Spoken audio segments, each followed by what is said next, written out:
السلام علیکم۔ کیا پروگریس ہے چودھری؟ چودھری کو الفا کی طرف سے بھجوایا گیا خصوصی موبائل فون پیرآباد میں مل گیا تھا۔ اب جب کہ وہ لاہور میں رہ کر اس کی ہدایات پر عمل کر رہا تھا، پہلی بار اس موبائل فون کی گھنٹی بجی تھی۔ وہ کال ریسیو کرنے سے پہلے ہی اندازہ لگا سکتا تھا کہ دوسری طرف کون ہوگا۔ فون ریسیو کرنے کے بعد اس کے اندازے کی تصدیق ہو گئی۔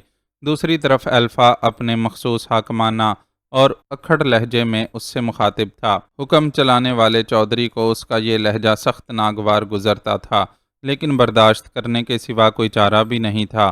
حوث زر کے علاوہ اب دوسری مجبوریاں بھی اس کے دامن سے لپٹ گئی تھیں۔ پچھلی بار بات ہونے پر الفا اسے صاف طور پر دھمکی دے چکا تھا کہ کسی بھی قسم کی خلاف ورزی کی صورت میں وہ وڈی چودھرائن کی پر اسرار موت کے سلسلے میں چند ایسے شواہد فراہم کر دے گا جس کے بعد اس کے لیے اپنے بیٹے کے سوالوں کا جواب دینا مشکل ہو جائے گا۔ اس نے بلیک میلنگ کے اسی واحد ہتھ کنڈے پر اکتفا نہیں کیا تھا، موبائل فون کے ساتھ اسے ایک سربا مہر لفافہ بھی موصول ہوا تھا، اور اس لفافے میں موجود تصویریں دیکھ کر اس کے پسینے چھوٹ گئے تھے۔ جدید کیمرے سے کھینچی گئی ان تصویروں میں وہ لنڈا کے علاوہ ان کال گرلز کے ساتھ بھی نظر آ رہا تھا، جن کے ساتھ وہ لندن میں قیام کے عرصے میں رنگ رلیاں مناتا رہا تھا۔ خاص بات یہ تھی کہ تصویروں پر تاریخیں اور وقت بھی پرنٹ تھا، اور ظاہر ہے کہ یہ ایک بین ثبوت تھا کہ جن دنوں وہ وڈی چودھرائن کے علاج کے بہانے لندن میں رہ رہا تھا، حقیقتاً وہاں اس کی کیا مصروفیت تھی۔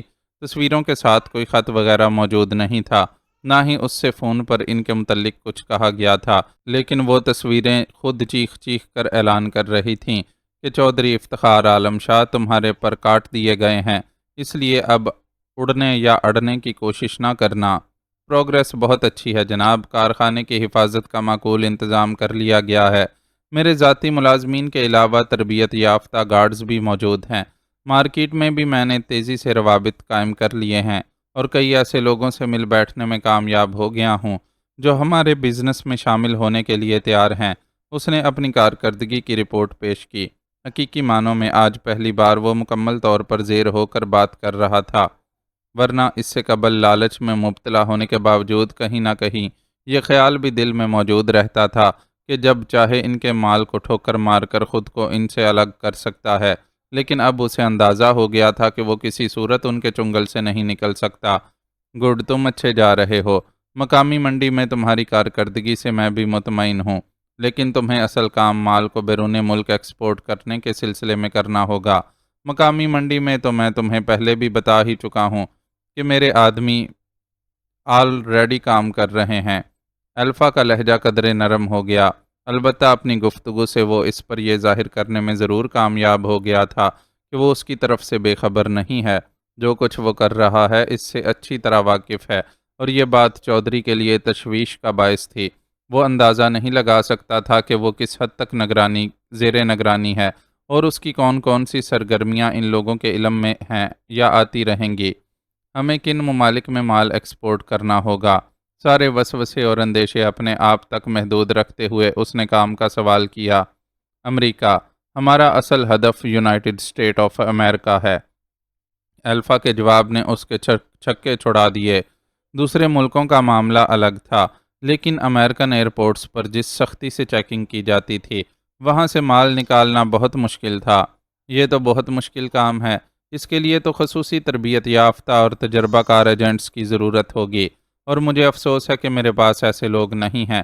اس نے ہمت کر کے ڈھکے چھپے لفظوں میں انکار ہی کر دیا۔ اوہ، اگر ایسا ہے تو کوئی بات نہیں، تمہارے پاس لوگوں کی کمی ہو سکتی ہے، لیکن میرے پاس ان یادگار تصویروں کے بے شمار پرنٹس موجود ہیں جو تمہیں یقینی طور پر موصول ہو چکی ہوں گی، اور تم انہیں دیکھ کر خاصے محظوظ بھی ہوئے ہوگے۔ بائی دا وے، تصویریں صاف تو آئی ہیں نا؟ گزرے ہوئے خوبصورت لمحات کی ان یادگاروں کو سنبھال کر رکھنا۔ ویسے اگر نہ بھی سنبھال سکو تو کوئی مسئلہ نہیں، میرے پاس تو کئی پرنٹس ہیں، تمہیں جب ضرورت پڑے مجھ سے منگوا لینا۔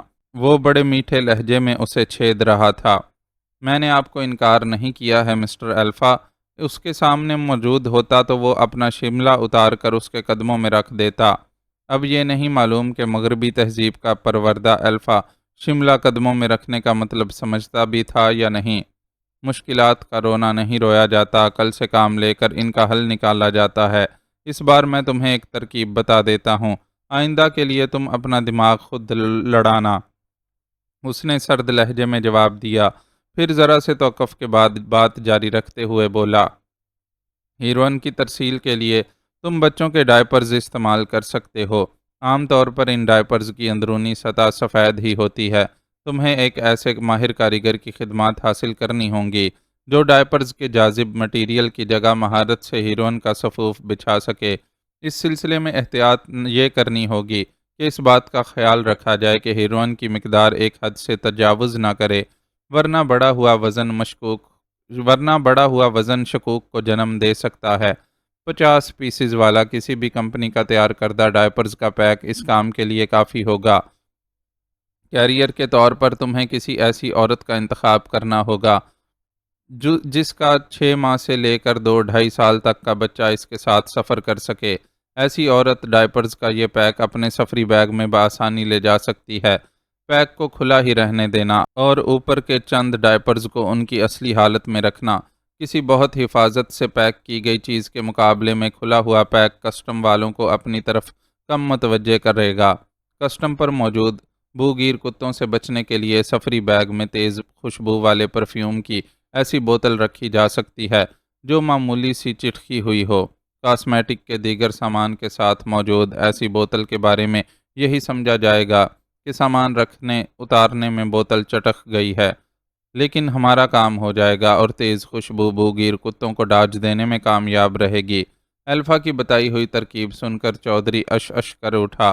اس نے دل میں فیصلہ کر لیا کہ مقامی مارکیٹ میں بھی اس ترکیب سے مال سپلائی کرے گا۔ اس طرح کسی کو اندازہ نہیں ہو سکے گا کہ ڈائپرز کے کاروبار کی آڑ میں اصل دھندا کیا ہو رہا ہے۔ شکریہ مسٹر الفا، آپ نے تو میرا مسئلہ ہی حل کر دیا۔ بس آپ مجھے وقت کا تعین کر کے بتا دیجئے گا، باقی سارے انتظامات میں خود کر لوں گا۔ وہ فوراً ہی چہکنے لگا۔ یاد رکھنا کہ یہ ترکیب ایک آدھ بار استعمال ہوگی، بار بار اس کا اعادہ کیا گیا تو وہ لوگ ہوشیار ہو جائیں گے۔ آئندہ کے لیے تمہیں خود ترکیبیں سوچنی ہوں گی، البتہ عمل سے پہلے مجھ سے ڈسکس کر سکتے ہو۔ اس نے چودھری کے چہکنے کو محسوس کر کے فوراً ہی تنبیہ کر دی۔ ٹھیک ہے، جیسی آپ کی مرضی۔ چودھری نے فوراً ہی فرما برداری کا مظاہرہ کیا۔ جواباً دوسری طرف سے الفا نے سلسلہ منقطع کر دیا۔ اس کا یہ انداز چودھری کو سخت طیش دلاتا تھا، لیکن وہ سوائے اپنی جگہ پیچ و تاب کھانے کے کچھ کر بھی تو نہیں سکتا تھا۔ چنانچہ سر جھٹک کر آئندہ انجام دیے جانے والے کاموں کے بارے میں سوچنے لگا کہ کون سا کام کس کے ذمہ لگانا ہے۔ کل کا دن اسے مراد شاہ کے ساتھ گزارنا تھا۔ کل وہ واپس نیو یارک روانہ ہونے والا تھا، اس لیے وہ اسے وقت دینا چاہتا تھا۔ وقت نکالنے کے لیے ضروری تھا کہ زیادہ سے زیادہ کام آج ہی نمٹا لے، چنانچہ وہ مصروف ہو گیا۔ وہ لوگ رات کے کھانے سے فارغ ہو چکے تھے اور ہلکی پھلکی گفتگو کے ساتھ چائے کا دور جاری تھا کہ شہریار کے موبائل پر کال آنے لگی۔ اس نے موبائل نکال کر چیک کیا تو دوسری طرف موجود شخص کی نشاندہی ہو گئی۔ وہ مشابرم خان تھا جو اسے کال کر رہا تھا۔ وہ ایکسکیوز می کہہ کر سب کے درمیان سے اٹھ گیا۔ سوری سر، ایک اہم اطلاع تھی، اس لیے میں نے آپ کو اس وقت فون کیا ہے۔ اس کی آواز سنتے ہی مشابرم خان نے معذرت خواہانہ انداز میں گفتگو شروع کی۔ اس کے لہجے کا دبا دبا جوش بتا رہا تھا کہ اطلاع واقعی اہم ہے، تکلفات میں پڑے بغیر سنا ڈالو۔ اس نے سنجیدگی سے جواب دیا، میں نے آپ سے ٹہلی والا کے علی بخش کا ذکر کیا تھا نا، وہی لڑکا جس نے مجھے وہاں سے نکالا تھا اور ہمارے لیے مخبری کا کام کرنے کا بھی وعدہ کیا تھا۔ وہ لڑکا میرے پاس آیا ہوا ہے۔ اس کا کہنا ہے کہ پیر سائیں کے خفیہ ٹھکانے پر کچھ لوگ ایک گاڑی میں بہت سے بند ڈبے لے کر پہنچے ہیں۔ وہ لوگ ڈبے اتار ہی رہے تھے کہ علی بخش اپنی گدا گاڑی لے کر اطلاع دینے یہاں آ پہنچا۔ مجھے امید ہے کہ ہم فوری طور پر ٹہلی والا پہنچ جائیں تو پیر سائی کے خلاف کوئی نہ کوئی ثبوت ضرور حاصل کر لیں گے۔ مشابرم خان خاصا پرجوش تھا۔ تم انتظار کرو، میں دیکھتا ہوں کہ کیا کیا جا سکتا ہے۔ اس نے سنجیدگی سے جواب دے کر سلسلہ منقطع کر دیا اور خود میجر ذیشان کا نمبر ملانے لگا۔ اس سے رابطہ ہونے پر اسے ساری صورتحال سے آگاہ کیا۔ اطلاع تو اہم ہے، لیکن ٹائمنگ کا مسئلہ ہے۔ اس مخبر لڑکے کو ٹہلی والا سے نور کوٹ پہنچنے میں کئی گھنٹے لگے ہوں گے۔ اب ہم کسی کارروائی کے لیے وہاں جائیں گے تو ہمیں بھی پہنچنے میں خاصا وقت لگے گا۔ مجھے ڈر ہے کہ اس وقت تک وہاں کچھ نہیں بچے گا اور ہماری ساری بھاگ دوڑ بیکار جائے گی۔ اس کی بات سن کر ذیشان نے خدشات کا اظہار کیا۔ یہ سب باتیں تو میرے ذہن میں بھی ہیں، لیکن ہاتھ پر ہاتھ دھر کر بھی تو نہیں بیٹھا جا سکتا، ہمیں کچھ نہ کچھ تو کرنا ہوگا۔ وہ خاصا بے چین ہو رہا تھا۔ فوری اور بروقت ایکشن کی تو ایک ہی صورت ہے کہ ہم وہاں کی پولیس کو ایکشن میں لائیں اور انہیں اس جگہ کا محاصرہ کرنے کی ہدایت کرنے کے بعد خود پیچھے سے روانہ ہو جائیں۔ ذیشان نے کچھ سوچتے ہوئے تجویز پیش کی۔ اب تک میرے سامنے جو حالات و واقعات آئے ہیں، ان سے ٹاہلی والا کی پولیس ناقابل اعتبار محسوس ہوئی ہے، بلکہ یہ کہنا زیادہ مناسب ہوگا کہ وہاں کے تھانے دار کو پیر سائیں کا پٹھو سمجھا جاتا ہے۔ پھر تو ہم وہاں کی پولیس سے کام نہیں لے سکتے۔ ذیشان فکر مند ہوا۔ میرے ذہن میں ایک تجویز ہے، لیکن یہ نہیں معلوم کہ تمہارے اختیارات کی حد کہاں تک ہے اور تم کن کن لوگوں سے کام لے سکتے ہو۔ اس نے پرسوچ انداز میں بولنا شروع کیا۔ تم تجویز تو بتاؤ، جو کچھ ہو سکا میں ضرور کروں گا۔ ذیشان فوراً بولا۔ اگر ہم پولیس فورس کی بجائے ٹاہلی والا سے قریب ترین کسی چیک پوسٹ وغیرہ پر موجود فوج یا رینجرز کے جوانوں سے کام لے سکیں تو زیادہ اچھا رزلٹ آ سکے گا۔ او یس، یہ اچھی تجویز ہے۔ میں معلوم کرتا ہوں کہ وہاں سے قریب ترین علاقے میں فوج کا کوئی یونٹ کام کر رہا ہے یا نہیں۔ تم اگر ہمارے ساتھ چلنا چاہو تو تیاری رکھو، میں اس طرف سے کوئی پوزیٹیو رسپانس ملنے پر تمہیں فون کروں گا، پھر اگر ضرورت ہوئی تو ہم خود وہاں کے لیے روانہ ہو جائیں گے۔ ذیشان نے سلسلہ منقطع کر دیا تو وہ خود تیاری کے لیے چل پڑا۔ لباس کی تبدیلی کے ساتھ ہی اس نے اپنا ریوالور بھی ہولسٹر میں رکھ لیا۔ کسی ممکنہ مہم جوئی کے خیال سے اس نے فارمل ڈریس کی بجائے جینز اور ٹی شرٹ کا انتخاب کیا اور اسی مناسبت سے جوتے بھی جوگرز پہنے تھے۔ اپنی تیاری کی طرف سے مطمئن وہ اب گھر سے نکلنے کو تیار تھا کہ ماریا کمرے میں چلی آئی۔ خیریت، آپ کہاں جا رہے ہیں؟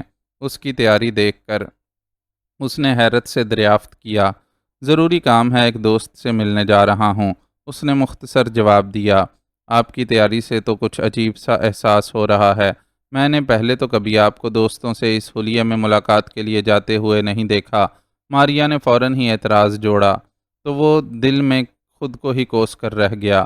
بچپن سے کچھ ایسے ماحول میں تربیت ہوئی تھی کہ وہ ملنے جلنے کے لیے ہمیشہ فارمل ڈریسنگ ہی کرتا تھا، اور ظاہر ہے ماریا بیوی کی حیثیت سے اس کی اس عادت سے واقف تھی، چنانچہ فوراً ہی اس کے جھوٹ کو پکڑ لیا۔ اوکے یار، میں مانتا ہوں کہ میں کسی دوست سے ملنے نہیں جا رہا ہوں، لیکن ضروری کام سے بہرحال جا رہا ہوں۔ مجھے نہیں معلوم کہ مجھے وہاں کتنا وقت لگے گا اور میں واپس لاہور آ بھی سکوں گا یا نہیں۔ تم ایسا کرنا کہ پروگرام کے مطابق صبح نور کوٹ کے لیے روانہ ہو جانا، ہو سکتا ہے کہ میں ڈائریکٹ وہیں پہنچوں۔ اس نے آدھا ادھورا سا اعتراف کیا۔ ایسا کون سا ضروری کام آ پڑا شہریار کہ آپ ایک فون کال پر اچانک ہی اٹھ کر چل پڑنے کے لیے تیار ہیں اور جا بھی لاہور سے باہر رہے ہیں؟ آپ کو کم از کم ماموں اور ممانی جان کو تو بتا کر جانا چاہیے۔ وہ خفگی کا اظہار کرنے لگی۔ انہیں بتایا تو وہ تم سے بھی زیادہ سوال جواب کریں گے، بہتر ہے کہ تم انہیں میرے جانے کے بعد بتا دینا۔ لیکن بتاؤں کیا؟ مجھے تو خود کچھ معلوم نہیں کہ آپ کہاں، کس کے ساتھ اور کیوں جا رہے ہیں۔ اس کی آواز تھوڑی سی بلند ہوئی۔ جتنا تمہیں معلوم ہے بتا دینا، بعد میں خود ان سے بات کر لوں گا۔ وہ کسی طور کھلنے پر راضی نہیں تھا۔ آپ مت جائیں، مجھے ڈر لگ رہا ہے۔ آپ کے انداز سے ظاہر ہے کہ آپ کسی خطرناک کام کے لیے جا رہے ہیں۔ وہ یکدم ہی روحان سی ہو کر اس سے لپٹ گئی۔ یہ کیا بچپنا ہے ماریا، تم اتنا کیوں گھبرا رہی ہو؟ انشاءاللہ کل تم مجھے بالکل ٹھیک ٹھاک حالت میں نور کوٹ میں دیکھو گی۔ اس نے نرمی سے ماریا کو ٹوکتے ہوئے اس کا شانہ سہلایا۔ آپ صرف مجھے تسلی دینے کے لیے ایسا کہہ رہے ہیں، ورنہ مجھے معلوم ہے کہ کوئی تو گڑبڑ ہے۔ وہ کسی طور پر بھی مطمئن نہیں ہو رہی تھی۔ ٹھیک ہے، کوئی گڑبڑ ہے اور شاید تھوڑا سا خطرہ بھی، لیکن اس کا مطلب یہ تو نہیں کہ میں گھر میں بند ہو کر بیٹھ جاؤں۔ خطروں سے لڑنا تو مرد کی شان ہوتی ہے، اور جب معاملہ بہت سی انسانی زندگیوں کے تحفظ کا ہو تو کسی نہ کسی کو تو خطرہ مول لینے کی ہمت کرنی ہی پڑتی ہے۔ تم مجھے جانے دو، اللہ نے چاہا تو ہم پھر ملیں گے۔ اس نے نرمی سے کہتے ہوئے ماریا کے بازو خود سے الگ کرنے کی کوشش کی تو جواباً وہ اس سے چپک گئی اور اس کے لبوں کا ایک بھرپور بوسہ لے ڈالا۔ یہ بوسہ آپ کو یاد دلاتا رہے گا کہ آپ کو کسی کی خاطر واپس لوٹنا ہے، اس لیے اپنا بہت خیال رکھیے گا۔ وہ نہایت جذباتیت سے کہتی ہوئی اس سے الگ ہوئی۔ جواباً وہ صرف سر ہلانے پر ہی اکتفا کر سکا، کیونکہ اس کے موبائل پر ذیشان کی کال آنے لگی تھی۔ مبارک ہو شہریار، ٹاہلی والا کے ایک قریبی علاقے میں موجود رینجرز والوں کو ٹارگٹ کی طرف موو کرنے میں کامیاب ہو گیا ہوں۔ 1 گھنٹے کے اندر اندر وہ سارے علاقے کو اپنے کنٹرول میں لے لیں گے۔ اب تم بتاؤ کہ ان کی طرف سے رپورٹ آنے کا انتظار کرنا ہے یا ابھی یہاں سے روانہ ہونا ہے؟ ذیشان نے اسے خوشخبری سناتے ہوئے استفسار کیا۔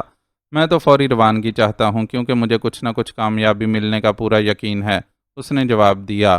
تو پھر ٹھیک ہے، یہاں آ جاؤ، ہم نے بھی روانگی کی تیاریاں شروع کر دی ہیں۔ ذیشان نے یہ کہہ کر سلسلہ منقطع کر دیا۔ اوکے ڈیئر، میں چلتا ہوں۔ وہ ماریا کے گال کو ہلکے سے تھپتھپاتا ہوا چل پڑا۔ سی ایف پی کا دفتر وہاں سے بہت زیادہ دور نہیں تھا۔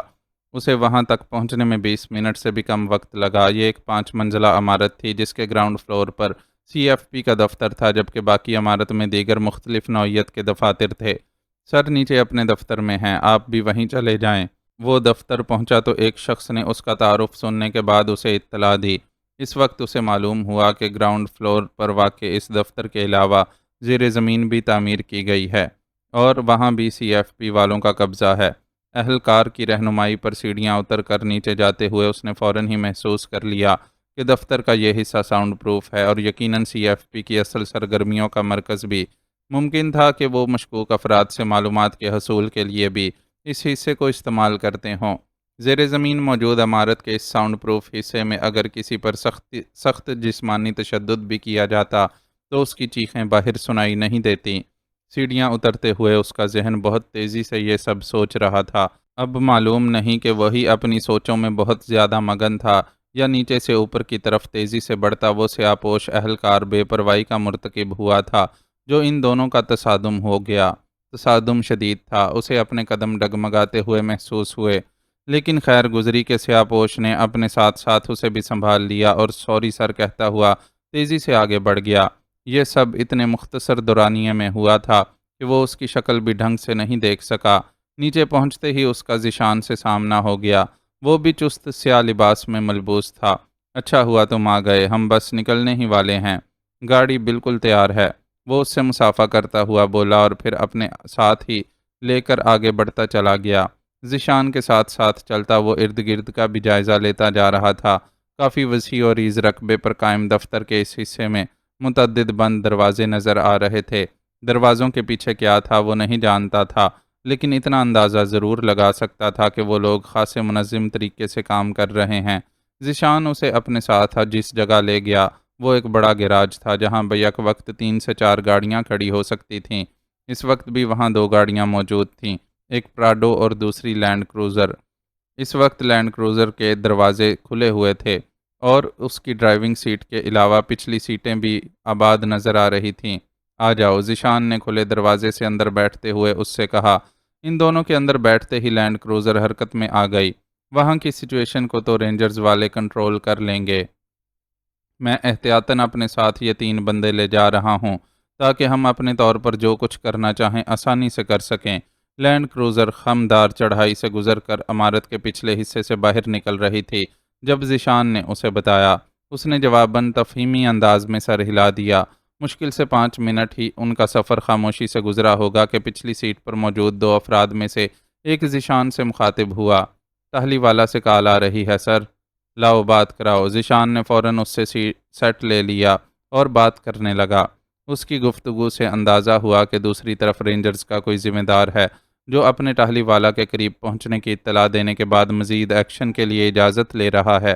ذیشان نے اسے اپنی جلد آمد سے آگاہ کرتے ہوئے آگے بڑھنے اور ایکشن لینے کی اجازت دے دی۔ اس کال کے بعد آگے کا پون گھنٹہ پھر خاموشی کا تھا۔ تیزی سے سفر کرتی لینڈ کروزر کے ارد گرد کے مناظر بھی اسی رفتار سے تبدیل ہوتے جا رہے تھے، لیکن گاڑی میں موجود ان 5 نفوس میں سے شاید کسی کی بھی توجہ ان معمولی تبدیلیوں کی طرف نہیں تھی۔ وہ سب چشم تصور سے ٹہلی والا میں ہونے والی کارروائی دیکھنے کی کوشش کر رہے تھے۔ ذیشان کے ہاتھ میں موجود سیٹ ایک بار پھر جاگا تو ہر ایک ہمتن گوش ہو گیا، خصوصاً اس کے ساتھ بیٹھا شہریار۔ ذیشان سنجیدگی سے دوسری طرف کی بات سنتا رہا، پھر بولا، ٹھیک ہے، حراست میں لیے گئے تمام افراد کو فی الحال ایک کمرے میں بند کر دیں اور وہاں موجود سامان کے ساتھ چھیڑ چھاڑ نہ کریں۔ میں ایکسپرٹس کی موجودگی کے بغیر وہاں سے کسی چیز کو ہٹانا مناسب نہیں سمجھتا۔ نہایت سنجیدگی سے یہ ہدایات دینے کے بعد وہ اپنے سیٹ پر کہیں اور رابطہ کرنے میں مصروف ہو گیا۔ رابطہ ہونے پر اس نے جو گفتگو کی اس سے اندازہ ہوا کہ وہ بارودی مواد و ہتھیاروں وغیرہ سے متعلق ماہرین کی خدمات کے لیے کسی سے درخواست کر رہا ہے۔ وہ اپنی اس گفتگو کو نمٹا کر فارغ ہوا تو شہریار کی بے چین سوالیہ نظروں سے سامنا ہو گیا۔ ٹہلی والا میں رینجرز نے آپریشن شروع کر دیا ہے۔ انہوں نے دو گروہوں میں کارروائی کی تھی۔ ایک گروہ پیر سائیں کی گرفتاری کے لیے کام کر رہا ہے اور دوسرا اس مشکوک عمارت کی طرف گیا تھا۔ پیر سائیں کی گرفتاری کے لیے جانے والوں کو ناکامی کا سامنا کرنا پڑا، کیونکہ وہ نہ تو خانقاہ میں موجود تھا اور نہ ہی اس گھر میں جہاں آج کل اس کی رہائش بتائی جا رہی ہے۔ بہرحال ممکنہ حد تک گاؤں کا محاصرہ کر لیا گیا ہے اور کوشش یہی ہے کہ اگر وہ اب تک گاؤں سے نکل نہیں سکا ہے اور وہیں کہیں چھپا ہوا ہے تو اسے نکلنے نہ دیا جائے۔ اس کے قریبی ساتھیوں کو گرفتار کر کے ان سے بھی پوچھ گچھ کی جائے گی۔ دوسری طرف عمارت پر ریڈ کرنے والوں کو بڑی کامیابی ملی ہے۔ تمہیں شبہ تھا کہ وہ عمارت منشیات کے ذخیرے کے لیے استعمال کی جا رہی ہے، لیکن معاملہ صرف اتنا نہیں ہے۔ وہاں سے بہت سا بارودی ذخیرہ اور خودکار ہتھیار برآمد ہوئے ہیں۔ اس لیے میں نے رینجر والوں کو زیادہ اٹھا پٹخ اور چھیڑ چھاڑ سے روک دیا ہے۔ ہم نے رینجرز کے جس یونٹ سے مدد لی تھی وہ فعال اور فرض شناس تو ثابت ہوا ہے، لیکن افسوس کہ ان کے پاس زیادہ جدید آلات اور سہولیات موجود نہیں ہیں۔ بہتر ہے کہ ہم باقی کام اپنی نگرانی میں کروائیں۔ ذیشان نے گمبھیر سنجیدگی کے ساتھ جو اطلاعات فراہم کیں انہیں سن کر وہ بھی ششدر رہ گیا۔ دشمن جانے کہاں کہاں اپنے پنجے گاڑ چکا تھا۔ بڑے شہروں میں ہونے والی دہشت گردی کی کارروائیاں ہی کیا کم تھی کہ اب تسلسل سے مختلف گاؤں دیہاتوں میں ان کی موجودگی کے آثار ملنے لگے تھے۔ شاید شہروں سے پہلے انہوں نے ان چھوٹے موٹے علاقوں میں ہی اپنے قدم جمائے تھے، جہاں انتظامیہ کی کمزور گرفت اور رہائشیوں کی سادہ لوہی کی وجہ سے طویل عرصے تک ان کی موجودگی کا پتہ ہی نہیں چل سکا اور وہ دھیمک کی طرح دھیرے دھیرے اپنا کام کرتے رہے۔ کچھ عجب نہیں تھا کہ بڑے شہروں میں ہونے والی دہشت گردی کی کارروائیوں کو ان چھوٹے علاقوں میں ہی بیٹھ کر کنٹرول کیا جا رہا ہو اور یہیں دہشت گرد بھی تیار کیے جا رہے ہوں۔ طبقاتی تفریق، معاشی بدحالی اور تعلیم و صحت کی سہولیات سے عاری کسی معاشرے میں ایسے نوجوانوں کو ڈھونڈنا کوئی ایسا مشکل کام نہیں تھا، خصوصاً اس صورت میں کہ دشمن چالاک، کینہ پرور اور بے رحم تھا۔ جیتے جاگتے صحت مند و خوبصورت جوانوں کو موت کی وادی میں دھکیل دینا بے رحمی تو نہیں تو اور کیا تھا؟ لیکن محبت اور جنگ میں سب کچھ جائز ہونے کا نعرہ لگانے والوں کو اپنی اس بے رحمی کا ادراک ہی کہاں تھا؟ یوں بھی دشمن سے رحم کی امید رکھنا بیکار تھا۔ اصل کام تو اپنے دفاع کو مضبوط کرنا تھا، اور دفاع صرف فوج اور ہتھیاروں سے ہی نہیں ہوتا، اپنے لوگوں کو شعور و آگہی کی روشنی بھی دینی پڑتی ہے۔ لیکن لوگوں کی جہالت سے فائدہ اٹھا کر اقتدار کے ایوانوں میں پہنچنے والے ایسی غلطی کیوں کرتے؟ وہ تو ممکنہ حد تک کھاؤ پیو اور جمع کرو بلکہ کرتے ہی چلے جاؤ کی پالیسی پر عمل پیرا رہتے تھے۔ ایک جاتا نہیں تھا تو دوسرا اپنی باری کے لیے بے چین رہتا۔ ایسے میں ملک بھر میں کیا ہو رہا ہے اور کیا نہیں، اس کا کھوج کون لگاتا اور کیوں لگاتا؟ وہ راستے بھر اسی طرح کے خیالات میں غلطاؤں پیچا رہا۔ سفر خاصا طویل تھا، لیکن وہ نور کوٹ سے لاہور تک اکثر سفر کرتے رہنے کا عادی تھا۔ ٹہلی والا تک کا وہ سفر مشکل سے زیادہ 15-20 منٹ ہی طویل ثابت ہوا ہوگا۔ راستے میں ایک دو بار ذیشان نے رینجرز والوں سے رابطہ کر کے انہیں ہدایات دی تھیں۔ ان میں سے ایک ہدایت گاؤں والوں کو اپنے مکانات تک محدود رہنے کے سلسلے میں دی گئی۔ دوسری بار بات ہونے پر رینجرز کو لیڈ کرنے والے ان کے افسر نے بتایا تھا کہ مسجد سے اس سلسلے میں اعلان کر دیا گیا ہے اور گاؤں والوں نے اس ہدایت پر عمل درآمد بھی کیا ہے۔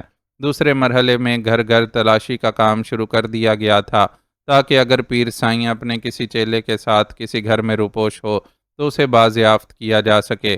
سفر طے ہونے تک انہیں اس سلسلے میں کسی کامیابی کی نوید نہیں ملی تھی اور اب وہ ٹہلی والا میں داخل ہو رہے تھے۔ گاؤں کی حدود میں داخل ہوتے ہی انہیں ٹہلی والا کے درخت نظر آنا شروع ہو گئے۔ یہی درخت گاؤں کی وجہ تسمیہ بھی تھے۔ اب تک بت کی طرح ساکت بیٹھا شہریار گاؤں کی حدود شروع ہوتے ہی اپنے خون میں جوش سا محسوس کرنے لگا اور اس کی نظریں گاڑی کے شیشوں سے باہر ارد گرد کا جائزہ لینے لگیں۔ طویل شاہراہوں پر فراٹے بھرنے والی لینڈ کروزر کی رفتار بھی گاؤں کی حدود میں پہنچنے پر کافی کم ہو گئی تھی۔ ارد گرد کے مناظر پہلے کی طرح پلک جھپکنے میں نظروں سے غائب نہیں ہو رہے تھے۔ تب ہی اس کی جائزہ لیتی آنکھوں نے ٹہلی کے درختوں کے جھنڈ میں سے حرکت سی محسوس کی۔ پل بھر کو دکھائی دینے والی وہ متحرک شے نیلے رنگ کی تھی، یعنی وہ کوئی جانور نہیں ہو سکتا تھا بلکہ یقینی طور پر کوئی انسان تھا جس نے نیلے رنگ کے کپڑے پہن رکھے تھے۔ گاڑی روکو، اس نے بلند آواز میں کہا، تو ڈرائیونگ سیٹ پر موجود اہلکار نے فوراً بریک لگا دیے۔ ابھی لینڈ کروزر پوری طرح رکی بھی نہیں تھی کہ وہ دروازہ کھول کر باہر کی طرف لپکا اور ٹاہلی کے اس جھنڈ کی طرف دوڑتا چلا گیا۔ اس کے حساب سے اگر اس جھنڈ میں کوئی شخص موجود تھا تو وہ مشکوک تھا، کیونکہ کسی عام دیہاتی کو گھر تک محدود رہنے کا حکم ملنے کے بعد یوں چوری چھپے یہاں موجود رہنے کی کوئی ضرورت نہیں تھی۔ تم جو کوئی بھی ہو فوراً ہاتھ اٹھا کر باہر آ جاؤ، دیر کرنے کی صورت میں سخت نقصان اٹھاؤ گے۔ اندازے سے اس جگہ کے قریب پہنچنے پر جہاں اس نے مشکوک فرد کو غائب ہوتے دیکھا تھا، وہ بآواز بلند بولا اور اپنا ریوالور ہولسٹر سے نکال کر اس کا سیفٹی کیچ ہٹا دیا۔ چند سیکنڈ گزر گئے لیکن دوسری طرف سے کوئی رد عمل ظاہر نہیں ہوا، تو وہ محتاط قدموں سے آگے بڑھا۔ اس کے قدم بڑھاتے ہی ایک شعلہ سا لپکا اور فضا میں فائر کی آواز گونجی۔ وہ خوش قسمت تھا جو اس فائر سے بچنے میں کامیاب ہو گیا، کیونکہ اس کے اضطراری طور پر نیچے گرتے ہی گولی عین اس مقام سے گزری جہاں اس کا سر تھا۔ اس نے لیٹے ہی لیٹے اندازے سے ان دو درختوں کے درمیان فائر جھونک دیا جہاں اس کے خیال کے مطابق وہ شخص موجود تھا، اور اب اس فائر کے بعد اس کے مشکوک ہونے میں بھی کوئی شک نہیں رہا تھا۔ فائر کرنے کے بعد وہ اپنی جگہ ٹھہرا نہیں رہا، بلکہ تیزی سے کلا بازی کھا کر ایک موٹے تنے کے پیچھے پہنچنے میں کامیاب ہو گیا۔ اس درخت کا انتخاب اس نے بہت ہوشیاری سے کیا تھا۔ اس کے پیچھے چھپنے سے ایک تو وہ جوابی فائر سے بچ گیا تھا، دوسرے اس کے اور حملہ آور کے درمیان فاصلہ بھی قدرے کم ہو گیا تھا۔ ساتھ ہی مقابلے میں اس کی پوزیشن بھی پہلے سے کافی بہتر ہو گئی تھی۔ پہلے اس کا مقابل چھپا ہوا تھا اور وہ اس کی نظروں میں تھا، اب وہ دونوں ہی ایک دوسرے کو نہیں دیکھ سکتے تھے۔ مقابل کی درست پوزیشن جاننے کے لیے اس نے ایک بار پھر اسی سمت فائر کیا۔ فوراً ہی پے در پہ دو جوابی فائر داغے گئے، لیکن اس نے محسوس کر لیا کہ وہ فائر پہلے کے مقابلے میں زیادہ فاصلے سے کیے گئے تھے اور باقاعدہ سوچ سمجھ کر نہیں کیے گئے تھے، بلکہ اسے محض یہ باور کروایا گیا تھا کہ اس کا مد مقابل ابھی موجود ہے، لیکن حقیقتاً وہ وہاں سے فرار ہو رہا تھا۔ وہ خود بھی تیزی سے حرکت میں آیا اور درختوں کی آڑ لے کر آگے بڑھنے لگا۔ ذیشان اور اس کے ساتھی بھی یقیناً اس کے پیچھے جھنڈ میں داخل ہوئے ہوں گے، لیکن انہوں نے اب تک اپنی موجودگی کا کوئی ثبوت نہیں دیا تھا، اس لیے وہ اندازہ نہیں لگا سکتا تھا کہ وہ کس طرف موجود ہیں اور کیا کر رہے ہیں۔ اس وقت تو وہ پورے ارتکاز سے فرار ہوتے شخص کی آہٹوں اور سرسراہٹوں کو محسوس کرتا ہوا اس کا تعاقب کر رہا تھا۔ تعاقب کا یہ سلسلہ زیادہ طویل ثابت نہیں ہوا اور اسے ایک بار پھر نیلے کپڑوں کی جھلک دکھائی دے گئی۔ اس نے فوراً ہی اس سمت دو فائر جھونک دیے، لیکن یہ دونوں ہی فائر صرف اس شخص کو خوف زدہ کرنے کے لیے کیے گئے تھے، اور مقصد صرف اسے خوف زدہ کرنا تھا۔ جواب میں فوراً ہی کئی فائر ہوئے۔ اس نے کیے گئے ہر فائر کی گنتی یاد رکھی تھی، اس لیے اس وقت وثوق سے کہہ سکتا تھا کہ اس کے مقابل کا ریوالور اب خالی ہو چکا ہے اور وہ مزید فائر کرنے کی پوزیشن میں نہیں رہا۔ اس بات کا یقین ہوتے ہی وہ بالکل بے خوف ہو گیا اور اندھا دھند اٹھ کر اس کی سمت دوڑا۔ اس کا اندازہ درست تھا، مقابل کے پاس واقعی مزید گولیاں نہیں بچی تھیں، اس لیے اسے اپنی طرف بڑھتے دیکھ کر وہ بدحواس سا ہو کر بھاگا، لیکن اب شہریار اسے چھوڑنے والا نہیں تھا۔ ویسے بھی اپنے چھریرے ورزشی بدن کی وجہ سے اسے اس بے ڈب پستہ قامت آدمی پر فوقیت حاصل تھی۔ بھاگتے بھاگتے اس نے ایک لانگ جمپ لگائی اور سیدھا اس پر جا پڑا۔ اس کے حملے کے زور میں وہ زمین پر گر گیا۔ خود شہریار بھی اس پر جا پڑا اور دونوں ہاتھوں سے اس کی ٹھکائی کرنے لگا۔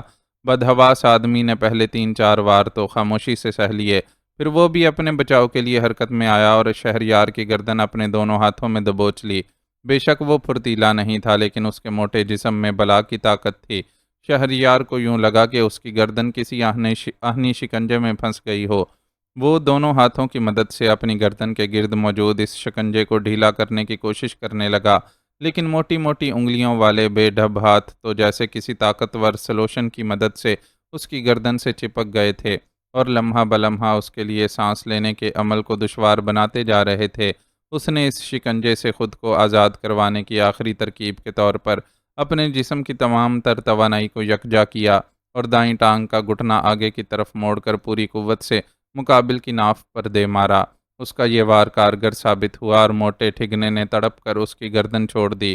گردن آزاد ہوتے ہی شہریار نے اس کی ناک پر سر کی زوردار ٹکر ماری۔ اس کی ناک سے خون کا فوارہ سا پھوٹ پڑا۔ بس اتنا کافی ہے، اب ہمیں اسے اریسٹ کرنے دو۔ وہ ابھی اسے 2-4 ہاتھ اور جڑنے کا ارادہ رکھتا تھا کہ قریب سے ذیشان کی آواز سنائی دینے پر چونک گیا اور پھر فوراً ہی موٹے سے الگ ہو کر پیچھے ہٹ گیا۔ اس کے پیچھے ہٹتے ہی ذیشان کے 2 اسلحہ بردار ماتحت آگے بڑھے اور اسے اپنی زد میں رکھتے ہوئے ایک نے اس کے ہاتھ میں ہتھ کڑی پہنا دی۔ ہتھ کڑی پہنانے کے بعد انہوں نے اس موٹے کو اٹھنے کا حکم دیا۔ خوفناک اسلحے کی موجودگی میں اسے اس حکم سے سرتابی کی مجال نہیں تھی، اس لیے وہ کراہتا ہوا کھڑا ہو گیا۔ آپ کا ریوالور سر! ان میں سے ایک نے شہریار کا زمین پر گرا ریوالور اٹھا کر اسے مؤدبانہ انداز میں پیش کیا تو اس نے خاموشی سے ریوالور تھام کر دوبارہ ہولسٹر میں رکھ لیا۔ جوش میں اس نے فوراً ہی ریوالور ہاتھ سے چھوڑ دیا تھا اور مقابل کو خالی ہاتھ زیر کرنے بیٹھ گیا تھا، ورنہ سب سے آسان طریقہ تو یہ تھا کہ وہ ریوالور کی نال اس کی کنپٹی سے لگاتا اور اپنے حکم کی تعمیل کروا لیتا۔ میں اور میرے یہ دونوں ساتھی تمہارے پیچھے ہی اس جھنڈ میں داخل ہو گئے تھے، لیکن تم دونوں کے درمیان فائرنگ کا تبادلہ ہونے لگا۔ میں نے اس موقع پر مداخلت کرنی مناسب نہیں سمجھی کیونکہ تم بہت پرجوش تھے اور ہماری مداخلت پر کچھ بھی سوچے سمجھے بغیر بھڑک سکتے تھے۔ ہم تینوں نے تم دونوں کے درمیان ہونے والی ہاتھ پیروں کی لڑائی بھی اچھی طرح دیکھی ہے۔ اگر تم چند سیکنڈ اور اپنی گردن اس شخص کے ہاتھوں سے چھڑانے میں کامیاب نہ ہو پاتے تو پھر مداخلت کو ناگزیر سمجھتے ہوئے ہم میں سے کوئی تمہارا ساتھ دینے کے لیے سامنے آ جاتا۔ نیلے کپڑوں والے موٹے کو اپنے ساتھ لیے لینڈ کروزر کی طرف واپس جاتے ہوئے ذیشان آہستہ آواز میں اسے تفصیلات سے آگاہ کرنے لگا، جسے وہ ہونٹ بھینچے سنتا رہا۔ اسے اندازہ تھا کہ ذیشان اسے کیا سمجھانے کی کوشش کر رہا ہے۔ اس وقت اس نے کافی احمقانہ انداز میں بہادری کا مظاہرہ کرنے کی کوشش کی تھی۔ اگر وہ اندھا دھند دوڑ پڑنے کے بجائے ان لوگوں کو بھی آگاہ کر دیتا تو اس شخص کو زیادہ آسانی سے گرفتار کیا جا سکتا تھا۔ وہ تو اس کی قسمت اچھی تھی کہ وہ کسی فائر کی زد میں نہیں آیا، ورنہ حماقتیں تو اس نے کئی ایک کی تھیں۔ ان کے لینڈ کروزر میں واپس بیٹھتے ہی ڈرائیور نے فوراً ہی گاڑی آگے بڑھا دی، جبکہ ایک اہلکار اسپرٹ میں بھیگی ہوئی روئی سے زخمی ملزم کی ناک سے بہتا ہوا خون روکنے کی کوشش کرنے لگا۔ کیا نام ہے تمہارا؟ ذیشان نے اسے گھورتے ہوئے اپنی تفتیش کا آغاز کر دیا۔ واجد جناب، اس نے نہایت فرما برداری سے بتایا۔ اس نام کو سن کر شہریار چونک گیا۔ کچھ دن قبل پیرآباد سے گرفتار ہونے والے کالے میاں، جو کہ بالے کی بیوی شہزادی سے مردہ بچے کی ہڈیاں وصول کرنے آیا تھا، اس نام کے شخص کو پیر سائیں کا خاص کارندہ بتا چکا تھا۔ مشاورم خان کی تحقیقات کے نتیجے میں بھی یہ نام سامنے آیا تھا، اور اب جن مشکوک حالات میں وہ شخص انہیں ملا تھا اس سے یہی ظاہر ہو رہا تھا کہ یہ وہی واجد ہے جس کا ذکر وہ سنتا رہا ہے۔ ادھر جھنڈ میں کیا کر رہے تھے؟ ذیشان نے کچھ اور سخت لہجے میں پوچھا۔ سخت حاجت ہو رہی تھی صاحب، اس لیے گیا تھا۔ اس نے خود پر کچھ اور معصومیت طاری کر لی۔ کیوں تم نے اعلان نہیں سنا تھا کہ سب گاؤں والے اپنے گھر تک محدود رہیں؟ مجھے ذرا کم سنائی دیتا ہے صاحب، مجھے نہیں معلوم کسی اعلان کا۔ اس نے پکے منہ کے ساتھ جھوٹ بولا، جسے سن کر ذیشان کا میٹر گھوم گیا۔ اس نے الٹے ہاتھ کا ایک تھپڑ اس کے منہ پر دے مارا۔ جھوٹ بولتا ہے سالا، میری ہر بات کا فر جواب دے رہا ہے، اور مسجد کے لاؤڈ سپیکر سے ہونے والا اعلان سنائی نہیں دیا۔ ہم منزل پر پہنچ گئے ہیں سر، اسی وقت ڈرائیونگ سیٹ پر موجود شخص نے اطلاع دی۔ اسے بھی اتارو گاڑی سے اور دوسرے زیر حراست افراد کے ساتھ رکھو۔ بعد میں اس سے پوچھتا ہوں کہ اسے کیا سنائی دیتا ہے اور کیا نہیں۔ غصیلے لہجے میں حکم صادر کرتا ہوا ذیشان لینڈ کروزر سے اترنے لگا۔ شہریار بھی اس کے ساتھ ہی تھا۔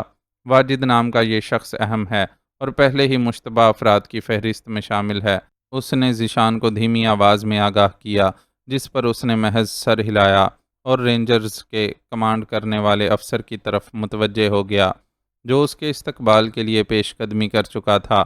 ان لوگوں سے مصافحہ کرتے ہوئے اس نے وہی معلومات دہرانا شروع کر دیں جن سے وہ راستے میں بھی آگاہ کرتا رہا تھا۔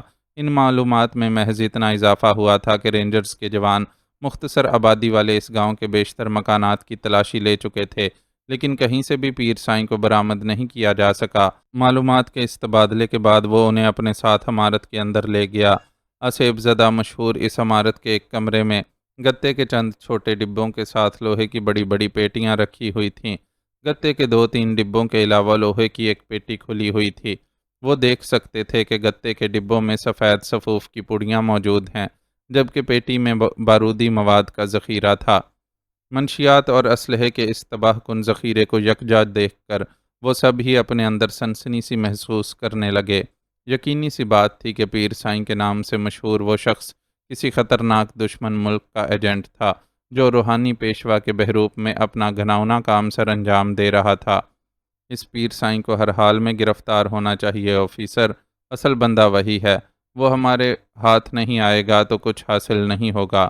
اس سارے ذخیرے کو دیکھ کر ذیشان اضطراری طور پر بول اٹھا، میں نے ملنے والے احکامات اور ہدایات پر پوری طرح عمل کیا ہے جناب۔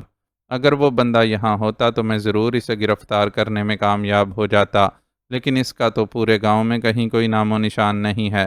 رینجرز آفیسر نے سنجیدگی سے جواب دیا اور اپنی بات جاری رکھتے ہوئے بولا، ایسا لگتا ہے کہ کسی نے عین وقت پر مخبری کر دی تھی، کیونکہ ہم پروگرام کے مطابق 2 گروپس میں دونوں طے شدہ ٹارگٹس تک پہنچے تھے۔ آپ کی فراہم کردہ معلومات کے مطابق جس مکان میں پیر سائیں کے ہونے کا امکان تھا، ہم نے اسے گھیر کر اچھی طرح تلاشی لی تھی، لیکن وہ وہاں موجود نہیں تھا۔ یہاں تک کہ اہل خانہ بھی اس بات سے واقف نہیں تھے کہ پیر سائیں اپنے مخصوص کمرے میں موجود نہیں ہے۔ ان لوگوں نے اس کے غائب ہونے کو اس کی روحانی کرامت سمجھا تھا کہ وہ خود تک خطرے کے پہنچنے سے پہلے ہی غائب ہو گیا تھا، لیکن میرے حساب سے کسی نے مخبری کر کے عین وقت پر اسے فرار کروا دیا تھا۔ وہ مخبر کون ہو سکتا ہے، یہ کھوج لگانا آپ کا کام ہے، کیونکہ مخبر کا آپ میں سے ہی ہونا یقینی ہے۔ میں یا میرے آدمی تو چند گھنٹے سے پہلے اس ساری صورتحال سے مکمل طور پر بے خبر تھے۔ رینجرز آفیسر سپاٹ لہجے میں جو کچھ کہہ رہا تھا وہ کرینز قیاس تھا۔ پیر سائیں کا اتنی اچانک ٹہلی والا سے غائب ہو جانا واقعی یہی ظاہر کر رہا تھا کہ اسے مخبری کی گئی ہے، وہ بھی اتنے عین وقت پر کہ اسے منشیات اور بارود کے ذخیرے کو وہاں سے نکالنے کی مہلت نہیں مل سکی، اور وہ محض اپنے آپ کو بچا کر لے گیا۔ واجد کو پکڑو، اس سے معلوم کرو، وہ اس بہروپیے کا سب سے قریبی ساتھی ہے، وہ ضرور اس کے اور اس کے دھندوں کے بارے میں بہت کچھ جانتا ہوگا۔ اس گمبھیر صورتحال میں شہریار کو تاریکی سے نکلنے کی جو راہ سجھائی دی وہ اس نے اوروں کو بھی سجھائی۔ ٹھیک ہے، اسے دیکھتے ہیں، ذیشان نے جواب دیا اور فوراً ہی رینجرز آفیسر کی طرف متوجہ ہو گیا۔ آپ کے تعاون کا شکریہ آفیسر، اب جب کہ ساری صورتحال انڈر کنٹرول ہے تو باقی معاملات میں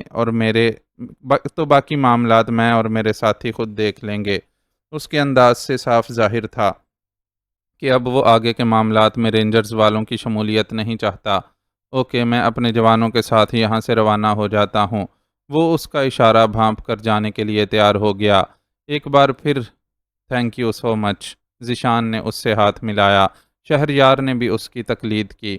آؤ اب واجد کو بھی دیکھ لیتے ہیں۔ میرے باقی آدمی یہاں پہنچ کر جب تک اپنا کام شروع کرتے ہیں، بہتر ہے کہ اتنی دیر میں ہم اس شخص کو بھی ٹٹول لیں۔ ہم یہاں سے روانہ ہونے سے پہلے جتنی معلومات حاصل کرنے میں کامیاب ہو جائیں گے اتنا بہتر رہے گا، کیونکہ اس طرح ہم حاصل شدہ معلومات پر فوری ایکشن بھی لے سکیں گے۔ رینجرز آفیسر کی روانگی کے بعد ذیشان نے اس سے کہا اور پھر زیر حراست افراد کے لیے مخصوص کمرے میں جانے کے لیے اس کے شانے پر دوستانہ انداز میں ہاتھ رکھ دیا۔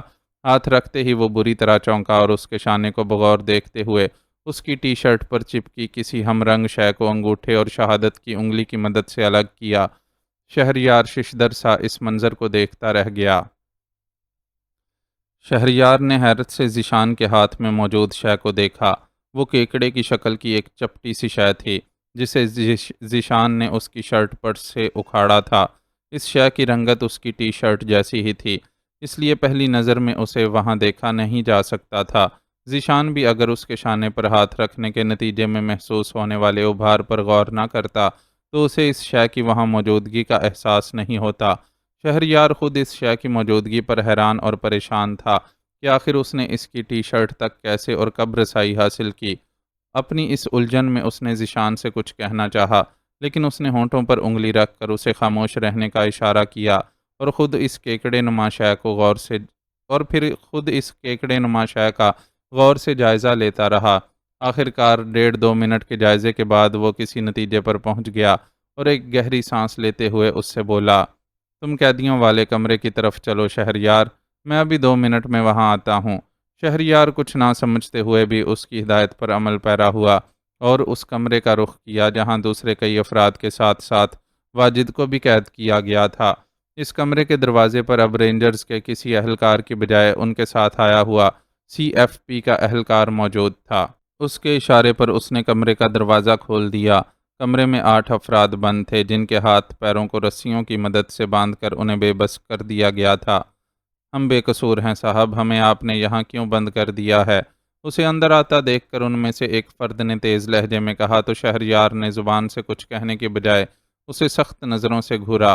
اس شخص کی ڈھٹائی واقعی بڑے کمال کی تھی کہ وہ اسلحے اور منشیات سے بھرے ایک آسیب زدہ مشہور مکان میں پایا گیا تھا، پھر خود بھی خود کو بے قصور قرار دے رہا تھا۔ اسے گھورتے ہوئے اس نے محسوس کیا کہ اس آدمی کے نقش و نگار کچھ آشنا سے محسوس ہو رہے ہیں۔ فوری طور پر اسے وجہ بھی سمجھ آ گئی۔ وہ شخص کافی حد تک واجد سے مشابہ تھا، لیکن اس کے مقابلے میں ذرا کم موٹا اور عمر میں چند سال چھوٹا محسوس ہو رہا تھا۔ نام کیا ہے تمہارا؟ اس نے سخت لہجے میں احتجاج کرنے والے سے دریافت کیا۔ خالد جناب، اس نے نام بتایا۔ واجد کے بھائی ہو؟ اس نے کمرے میں ہی موجود نیلے لباس میں ملبوس موٹے واجد کی طرف اشارہ کرتے ہوئے پوچھا۔ جی بالکل صحیح پہچانا آپ نے، اس نے اعتراف کیا۔ ٹھیک ہے، تم ان دونوں بھائیوں کو یہاں سے نکال کر دوسرے کمرے میں لے چلو۔ اس بار اس نے سی ایف پی کے اہلکار کی طرف رخ کرتے ہوئے حکم دیا اور خود باہر کی طرف قدم بڑھا دیے۔ واجد اور خالد یہ دونوں اس کی یادداشت میں اچھی طرح محفوظ تھے اور اسے یاد تھا کہ پیر آباد سے پکڑے جانے والے کالے میاں نے سخت تفتیش کے نتیجے میں اس بات کا اعتراف کیا تھا کہ پیر سائیں کا سب سے خاص گرگا واجد ہے، جو اس کا بھائی خالد بھی اپنے بڑے بھائی کا معاون مددگار ہے۔ اس لیے اسے یہی مناسب معلوم ہوا تھا کہ تفتیش کا آغاز ان دونوں بھائیوں سے ہی کیا جائے تاکہ زیادہ سے زیادہ معلومات حاصل ہو سکیں۔ میں ان دونوں کو اس سامنے والے کمرے میں لے جاتا ہوں، وہاں ایسی بہت سی چیزیں ہیں جو آپ کو ان سے بات چیت کرنے میں مدد دیں گی۔ سی ایف پی کا اہلکار بھی ذرا سے وقفے سے کمرے سے باہر آ گیا اور اس سے بولا۔ اہلکار کے ساتھ ساتھ واجد اور خالد بھی کمرے سے نکلے تھے، لیکن اس طرح کہ ان کے ہاتھ پیر بدستور بندھے ہوئے تھے اور اسی وجہ سے انہیں حرکت کرنے کے لیے عجیب و غریب طریقہ کار استعمال کرنا پڑا تھا۔ خالد اپنی آپس میں جوڑ کر بندھی ہوئی پنڈلیوں کے باعث اچھل اچھل کر آگے بڑھ رہا تھا، جبکہ واجد موٹا ہونے کی وجہ سے اس طریقہ کار پر عمل نہیں کر سکتا تھا اور کسی جانور کی طرح گھٹنوں کے بل آگے بڑھنے کی کوشش کر رہا تھا۔ یہ عمل بھی کچھ ایسا آسان نہیں تھا۔ اسے اپنے آپس میں بندھے ہوئے ہاتھوں پر کافی زور ڈال کر جسم کو آگے کھسکانا پڑ رہا تھا۔ سی ایف پی کا اہلکار مسلح تھا اور چاہتا تو ان دونوں کے پیر کھول کر انہیں ایک کمرے سے دوسرے کمرے میں آسانی سے منتقل کر سکتا تھا۔ اسلحے کی موجودگی میں دونوں بھائیوں کی یہ جرت نہیں ہو سکتی تھی کہ وہ بھاگنے کی کوشش کرتے، لیکن اس نے ایسا نہیں کیا تھا، تو شاید اس لیے کہ پہلے مرحلے پر ہی ان کے کس بل نکالنے کا انتظام ہو سکے۔ شہریار کھڑا دونوں بھائیوں کی یہ درگت دیکھ رہا تھا کہ ذیشان واپس لوٹ آیا۔ گڈ اپنے سامنے جاری تماشے کو دیکھ کر اس نے بے ساختہ ہی ماتحت کو داد دی۔ میں نے رینجرز کے آفیسر سے بات کر کے چند سپاہیوں کو یہیں روک لیا ہے۔ ہمارے پاس نفری بہت کم ہے، اس لیے بہتر ہوگا کہ باہر نگرانی کے لیے چند مسلح افراد موجود رہیں۔ اس نے شہریار کے برابر میں کھڑے ہوتے ہوئے اسے اطلاع دی، لیکن اس وقت شہریار کا الجھا ہوا ذہن اس شے کے بارے میں جاننا چاہتا تھا جس کی موجودگی پر ذیشان خاصا چونکا ہوا نظر آیا تھا۔ ذیشان نے اس کی کیفیت کو بھانپ لیا اور شانے پر دوستانہ انداز میں ہاتھ رکھتے ہوئے بولا، باقی معاملات پر بعد میں بھی تفصیل سے گفتگو کی جا سکتی ہے، اس وقت ہمیں فوری درپیش مسائل سے نمٹنا ہے۔ شہریار کے پاس اس کی تائید کرنے کے سوا کوئی گنجائش نہیں تھی۔ وہ کیکڑے نما شے کیا تھی یہ ذیشان ہی جانتا تھا، اور اگر فی الوقت وہ اسے اہمیت دینے کو تیار نہیں تھا تو اس کے لیے بھی بہتر تھا کہ اس کا خیال ذہن سے جھٹک کر موجودہ کاموں کی طرف توجہ دے۔ واجد اور خالد دوسرے کمرے میں منتقل کیے جا چکے تھے، چنانچہ ان دونوں نے بھی اس کمرے کا رخ کیا۔ کمرے میں کئی ایسی اشیاء موجود تھیں جنہیں تشدد کے لیے استعمال کیا جا سکتا تھا۔ ہاں بھائی، اب فوراً شروع ہو جاؤ اور بتاؤ کہ تمہارا پیر سائیں یہاں اپنی پیری کی آڑ میں کون کون سے دھندے کر رہا تھا۔ اپنے ماتحت کو اشارے سے واپس اپنے پہلے والی ڈیوٹی پر جانے کی ہدایت کرتے ہوئے ذیشان نے سخت لہجے میں تفتیش کا آغاز کیا۔ میں کچھ نہیں جانتا، نہ میرا اس مکان سے کوئی تعلق ہے۔ آپ لوگوں نے مجھے زبردستی ٹاہلی کے جھنڈ سے پکڑ کر یہاں پہنچایا ہے اور اب زبردستی ہی الزام لگا رہے ہو۔ موٹے واجد نے نہایت ڈھٹائی کے ساتھ جواب دیا، الزام تو ہم نے ابھی تک کوئی لگایا ہی نہیں مسٹر، ابھی تو ہم صرف تم سے تمہارے پیر سائیں کے دھندوں کے بارے میں پوچھ رہے ہیں۔ ذیشان نے اسے جواب دیا، اور تم ہرگز بھی یہ نہ کہنا کہ پیر سائیں سے تمہارا کوئی تعلق نہیں ہے۔ تمہارے پیر سائیں نے کالے میاں نامی جس شخص کو شہزادی سے مردہ بچے کی ہڈیاں لینے پیر آباد بھیجا تھا وہ ہماری حراست میں ہے، اور نہ صرف ہمیں اس کے موبائل پر تمہارا نمبر ملا ہے بلکہ اس نے خود بھی ہمیں بتایا ہے کہ واجد پیر سائیں کا سب سے خاص بندہ ہے۔ تمہارے ساتھ ساتھ اس نے تمہارے اس بھائی کا بھی نام لیا ہے۔ اسے جھوٹ پر کمر بستہ دیکھ کر شہریار نے دخل اندازی ضروری سمجھی اور چند ایسے حقائق اس کے سامنے رکھ دیے کہ اس کے پاس جھوٹ بولنے کی گنجائش کم سے کم ہی رہے۔ اس نے دیکھ لیا تھا کہ اس کی زبان سے کالے میاں کا نام سن کر واجد کا سیاہ چہرہ مزید سیاہ پڑ گیا تھا، اور وہ یوں ہونٹوں پر زبان پھیر رہا تھا جیسے اپنے دفاع میں کچھ کہنے کے لیے جھوٹ تراشنا چاہتا ہو لیکن فوری طور پر ایسا کرنے سے قاصر ہو۔ سی ایف پی کے اہلکار کی عجلت امیز آمد نے اس کی یہ مشکل آسان کر دی۔ سر، باہر گاؤں کے بہت سے لوگ جمع ہیں اور آپ سے بات کرنا چاہتے ہیں۔ اس نے ذیشان کو اطلاع دی۔ مجھے پہلے ہی اس بات کا اندازہ تھا۔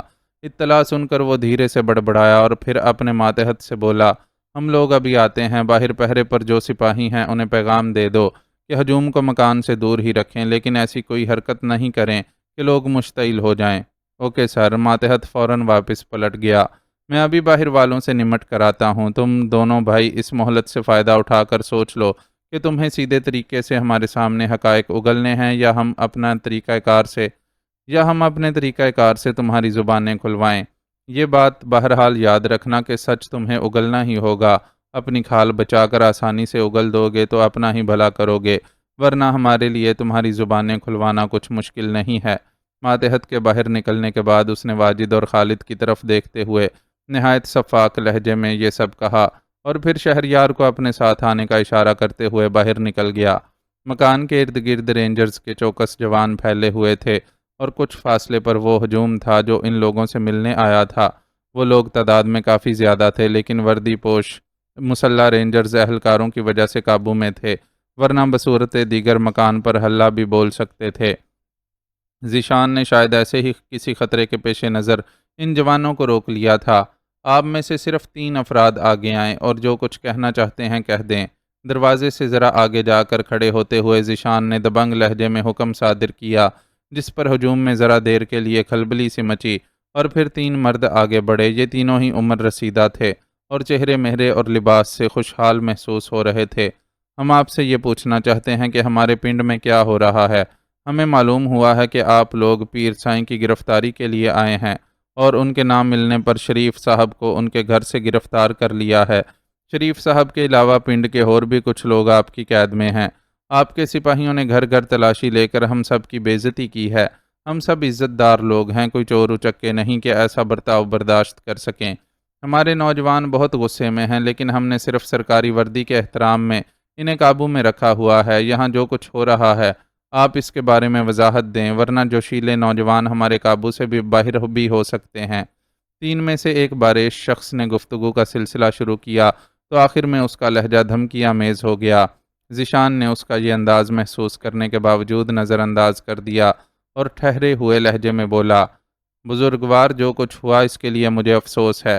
یقیناً آپ لوگوں نے اپنے گھروں میں ہمارے سپاہیوں کے داخل ہونے کا برا مانا ہوگا، لیکن ہم اپنی ڈیوٹی سے مجبور تھے۔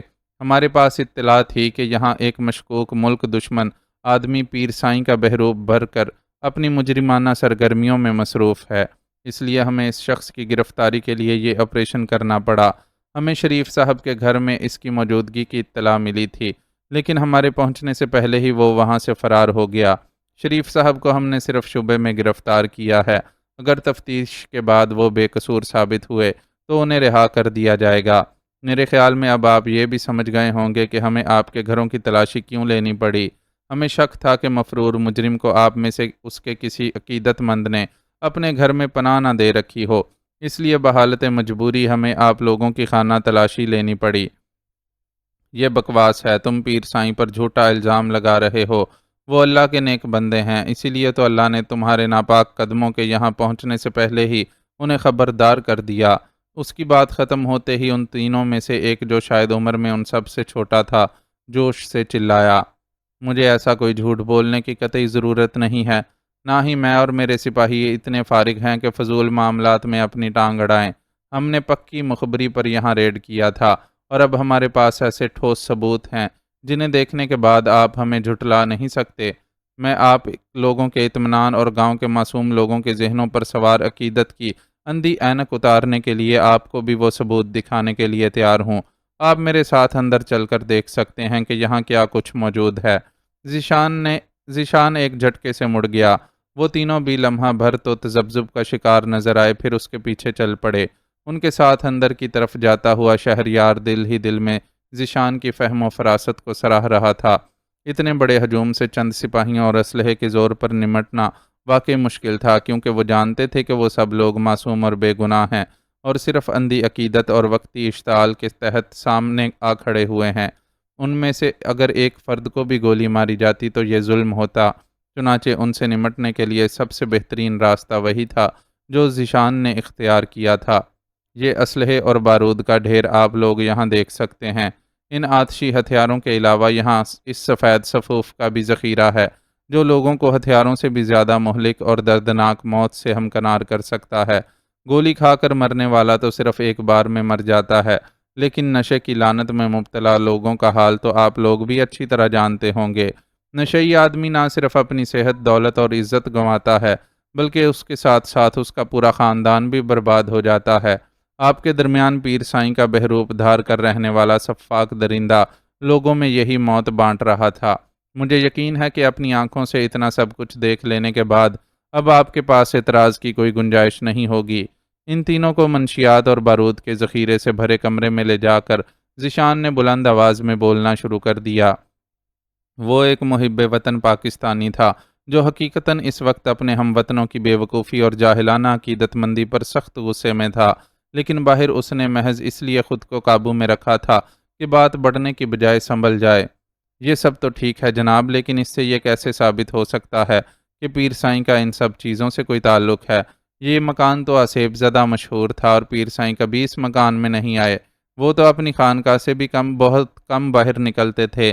کچھ دیر پہلے ذیشان کی باتوں کو الزام تراشی قرار دینے والا ایک بار پھر بہروپیے کی حمایت میں دلیل دینے لگا، لیکن اب اس کا لہجہ پہلے جتنا بلند نہیں تھا۔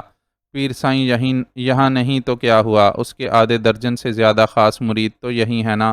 ان کو دیکھ کر تمہاری آنکھیں نہیں کھل رہیں یا پھر عقل پر پتھر پڑے ہوئے ہیں؟ ذیشان جھنجھلایا۔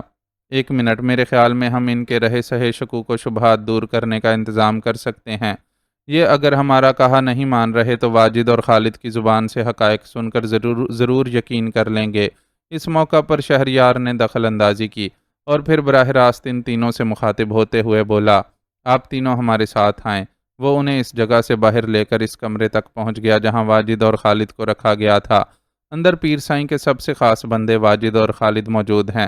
ہم ان سے تفتیش کریں گے۔ آپ لوگوں کو صرف اتنا کرنا ہوگا کہ بغیر کوئی آواز نکالے بالکل خاموشی سے اندر کی باتیں سنتے رہیں اور اس کے بعد فیصلہ کریں کہ کون غلطی پر ہے۔ کمرے کے دروازے پر پہنچ کر شہریار نے سرگوشی میں ان تینوں سے کہا اور پھر انہیں رضامند پا کر ذیشان کے ساتھ کمرے کے اندر چلا گیا۔ کمرے کا دروازہ اس نے جان بوجھ کر پوری طرح بند کرنے کی بجائے اس میں ہلکی سی جھری چھوڑ دی تھی تاکہ باہر موجود تینوں افراد آسانی سے اندر کی آوازیں سن سکیں۔ ان تینوں کی نگرانی کے لیے البتہ سی ایف پی کا مسلح اہلکار ان کے سروں پر ضرور مسلط تھا تاکہ اگر ان کے عمر رسیدہ جسموں میں اگر جوانی کی کوئی ایسی رمق جاگے جو انہیں کنٹرول سے باہر کرنے لگے تو اسے قابو کیا جا سکے۔ ہاں بھائی، کیا فیصلہ کیا تم دونوں بھائیوں نے؟ سچ بولنا ہے یا پھر ہم بولنا سکھائیں؟ اندر پہنچ کر شہریار نے ہی واجد اور خالد سے گفتگو کا آغاز کیا۔ ذیشان نے اس سے کوئی تعارض نہیں کیا، لیکن وہ کچھ خاموش سا ہو گیا تھا۔ ہم نے فیصلہ کیا ہے کہ جو کچھ ہمیں معلوم ہے ہم آپ کو سچ سچ بتا دیں گے، لیکن اس کے لیے ہماری بھی ایک شرط ہے۔ دونوں بھائیوں نے پہلے ایک دوسرے کی طرف دیکھا، پھر واجد نے گفتگو کا سلسلہ شروع کیا۔ کیسی شرط؟ شہریار غرایا۔ آپ کو ہمیں سلطانی گواہ بنانا ہوگا۔ ٹھیک ہے، ہمیں منظور ہے۔ شہریار کو تذبذب میں دیکھ کر ذیشان نے اسے جواب دیا۔ وہ کسی صورت اس موقع کو گنوانا نہیں چاہتا تھا۔ وہ دونوں بھائی پیر سائیں کے قریبی ساتھی تھے، اس لیے ان سے بڑے انکشافات کی امید تھی۔ وہ خود بھی اگر بہت بڑے مجرم تھے تو ان سے وعدہ کر لینے میں کوئی حرج نہیں تھا۔ سی ایف پی کوئی عام حکومتی اداروں کی طرح تو کام کرتی نہیں تھی کہ وہ لوگ خود کو کسی کا پابند محسوس کرتے۔ یہ تو ان کی اپنی ثوابدید پر ہوتا تھا کہ کس مجرم کو تھانے میں بند کروانا ہے، کسے عدالت کے سامنے پیش کرنا ہے اور کسے خود ہی سزا دینی ہے۔ ان کی دی ہوئی سزا عموماً سزائے موت ہی ہوتی تھی، کیونکہ ان کے پاس کوئی ایسی جیل وغیرہ تو تھی نہیں جہاں اپنے مجرموں کو قید میں طویل عرصے تک رکھ سکیں۔ سزائے موت کے علاوہ وہ اگر خود سے کوئی سزا دیتے تھے تو وہ قطعی غیر روایتی ہوتی تھی، ورنہ قانون میں لکھی ہوئی روایتی سزاؤں کے لیے دیگر محکمے تھے ہی۔ پیر سائیں کے نام سے مشہور یہ بندہ کئی سال پہلے ہمارے پنڈ میں آیا تھا۔ اس وقت بھی یہاں ایک خانقاہ موجود تھی، لیکن وہ موجودہ خانقاہ سے بہت چھوٹی اور معمولی سی تھی۔ اس وقت اس میں رہنے والے پیر سائیں بھی اتنے مشہور نہیں تھے، لیکن تھے سچ مچ اللہ والے۔ بیچارے خاموشی سے اپنی عبادت و ریاضت میں مصروف رہتے تھے۔ اگر کوئی عقیدت مند اپنی حاجت لے کر آتا تو اسے دعا سے نواز دیتے، باقی انہیں کوئی لالچ وغیرہ نہیں تھا۔ موجودہ پیر سائیں ان کے پاس ایک غریب، نادار اور دنیا سے بیزار شخص بن کر آیا اور ان کا مرید بن کر رہنے لگا۔ بڑے پیر سائیں کے مقابلے میں وہ بڑا چرب زبان اور ہوشیار تھا۔ آہستہ آہستہ خانقاہ میں آنے والے لوگوں پر اس کا جادو چلنے لگا۔ وہ بڑے پیر سائیں کی طرح صرف دعا نہیں دیتا تھا، بلکہ اس کے پاس کچھ صفوف وغیرہ موجود ہوتے تھے جن سے وہ ٹونے ٹوٹ کے کر کے لوگوں کا علاج معالجہ بھی کر دیتا تھا۔ ہمارا باپ پنڈ کے قبرستان کا گورکن تھا، اس لیے میرا اور خالد کا قبرستان میں کافی آنا جانا تھا۔ ایک رات میں نے دیکھا کہ پیر سائیں قبرستان میں ہے اور وہاں ایک کھلی ہوئی قبر سے ہڈیاں جمع کر رہا ہے۔ اس نے بھی مجھے دیکھ لیا اور بجائے گھبرانے یا شرمندہ ہونے کے خود چل کر میرے پاس آ گیا اور بولا کہ اگر تم اپنی زبان بند رکھو تو بہت فائدے میں رہو گے، ورنہ ابھی اور اسی وقت مرنے کے لیے تیار ہو جاؤ۔